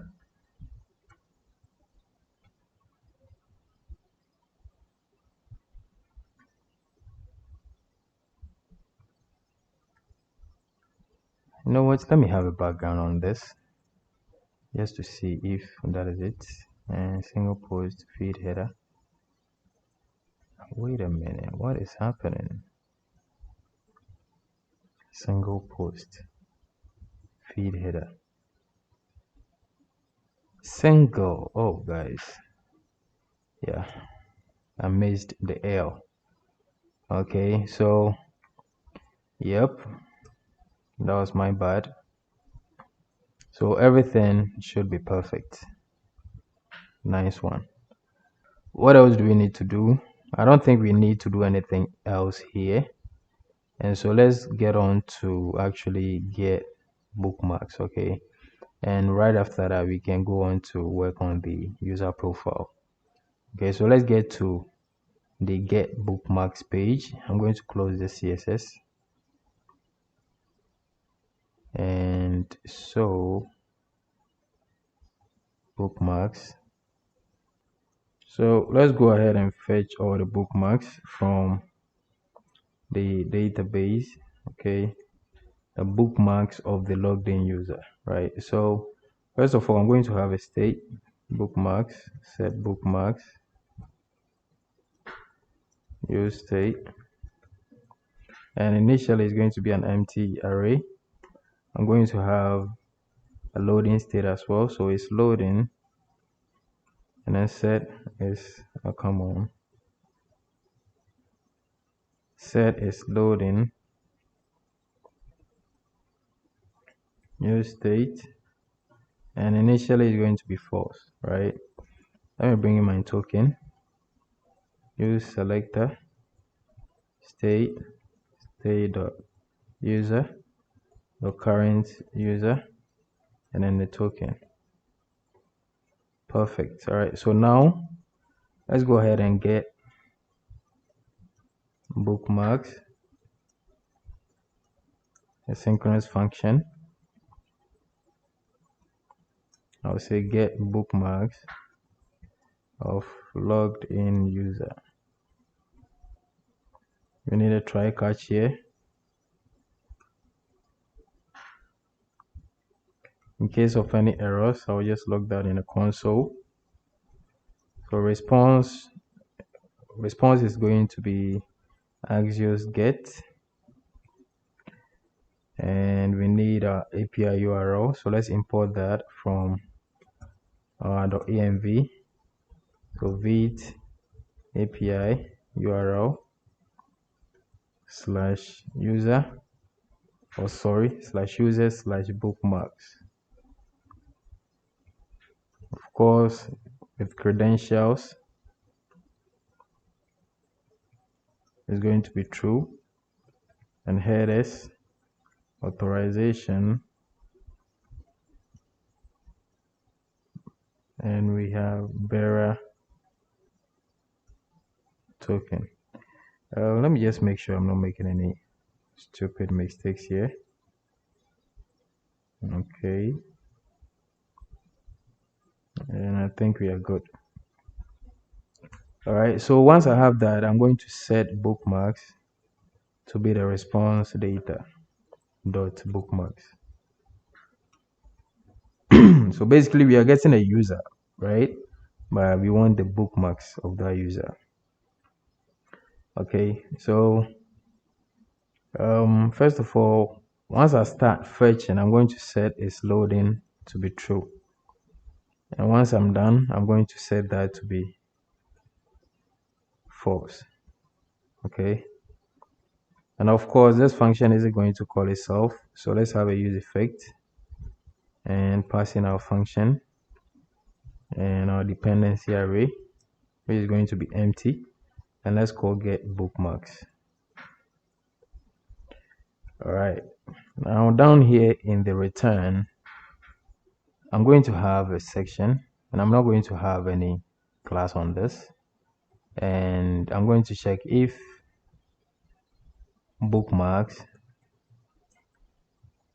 the length is less than 1. If so, then we are going to have a paragraph, and I'm going to give that a class of center, and I'll say no post bookmarked, right? Otherwise, we do have some bookmarks, and I'll say bookmarks the map, and for each bookmark we are going to return a feed. Okay, now let's pass in the props the feed needs. Of course, since we are mapping through, we need a key. So bookmark dot bookmark dot id, that's going to be for the key, and we need the post, and that will be the bookmark. Right, let me close this with the curly braces, and I think that's it, guys. I think that's it. So let's go ahead and actually see what we have.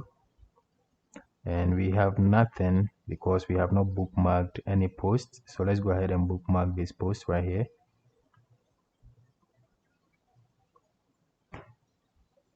Okay, so we've bookmarked that post. Let's come to the bookmarks, and wait a minute, why is that not working?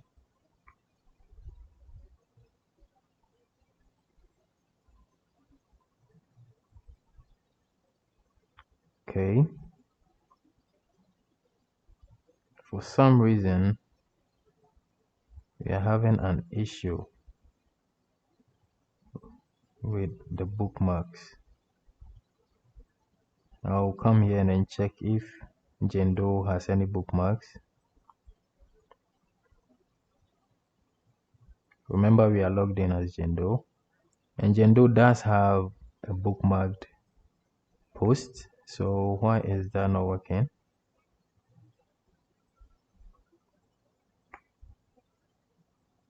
I'll come here and refresh.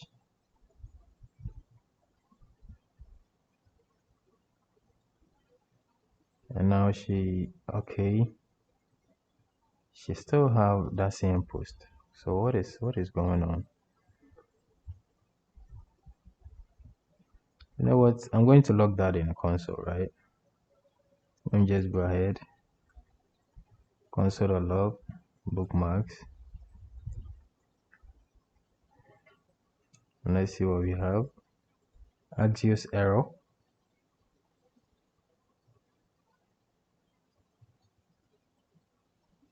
Cast to object. Wait a minute.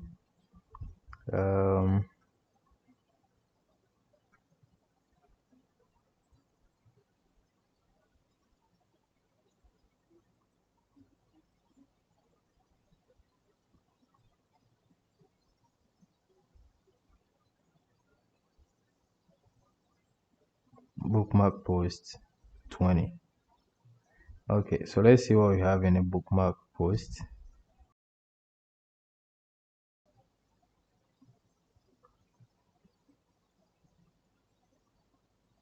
Okay, so here should be ID, no user ID. Okay, yeah, that's why we are having issues. Okay, so let me go ahead and actually refresh this and try to add another post. Sorry, try to bookmark a post.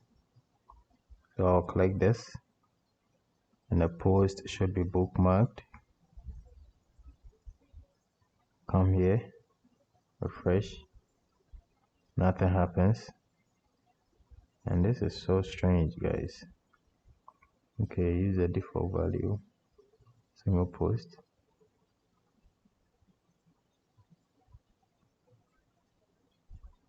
All right, so let's go to single post. I think I have an issue there as well. Right here, the comment should be in the value prop.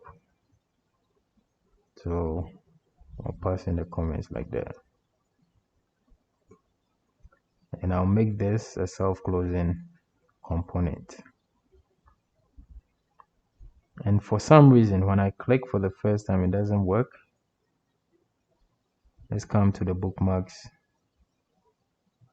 And we still have issues. Axios is not defined. Bookmarks. Okay, that's probably one of the reasons why. So let's bring in Axios here, of course. Let's import Axios. And yeah. Okay, so now we do have the bookmarked post. Okay, so we do have the bookmarked post here, right? And it was all because of the Axios. But the problem is this shouldn't be like, we shouldn't have this icon. Okay, we should rather have the other icon. Okay, so let's come to bookmark post and the icon down here, and I have to do something here, but I thought I did it already, which is quite strange. Let me confirm from here. If I did not do it there, then where did I do it? Because I remember typing it out. That is strange. You know what? Let me just go ahead and do it here. So here, I want to check if response data bookmarks includes post ID. If so, then we want to set post bookmarked to be true. Otherwise, we want to set post bookmarked to be false. I remember doing this. So how did it not save? That's strange. That is very strange. I truly remember doing this. All right, so let's go ahead and actually, yeah, so now this works.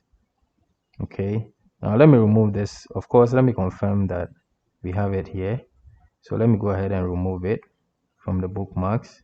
And now if I come back, I do not have it. Okay, beautiful. So that works. I don't know how that did not save. That's very strange. All right, now let me come back here to the bookmarks. And I have a few more things that I need to do. And you know, when the page is loading, basically when we are loading the bookmarks, I want to have some kind of skeleton, okay, some kind of animation, a loading effect. All right, so let me have feed skeleton, and we're actually going to use that for the feed itself as well. So I'll just go ahead and paste the skeleton, and it's just a section with some articles that I've styled to look like, you know, a post skeleton, right? And so let's come back to our bookmarks. Let me just close this, and here I'll check first if we're still loading. Okay, so if it's loading is true. If so, then we want to have the feed skeleton component. Otherwise, we want to render our posts. Okay, so we have to, of course, bring in the feed skeleton. Import feed skeleton. All right, let me just go ahead, come here. Of course, we do not have any. Wait a minute. Do I have another arrow? Oh boy. What could that be? Okay. I've been logged out. Remember, I get logged out every hour. Okay. So I have to go ahead and log in again. Gen123. All right. So we've been logged in, and now I can add a few posts to my bookmarks. And now if I come here, I have those posts. But if I refresh, I should have, in a millisecond, I had that, skeleton, that post skeleton, that feed skeleton, sorry. Right. So now this post has been removed from the bookmarks. As you can see, I can remove this one as well. And yeah, now I want to have a heading here. So let's go ahead and have that as well. I'm going to call that, let me create a component for that. So I'll call that header info.jsx RAFCE. And here I'll just have a header with a class name of header info. And I'll have an h3 with a text prop. Okay. So let's destructure the text prop. And that should be it. Right. So in here, I'm going to have that header info and pass in that text prop bookmarks or my bookmarks. Right, perfect.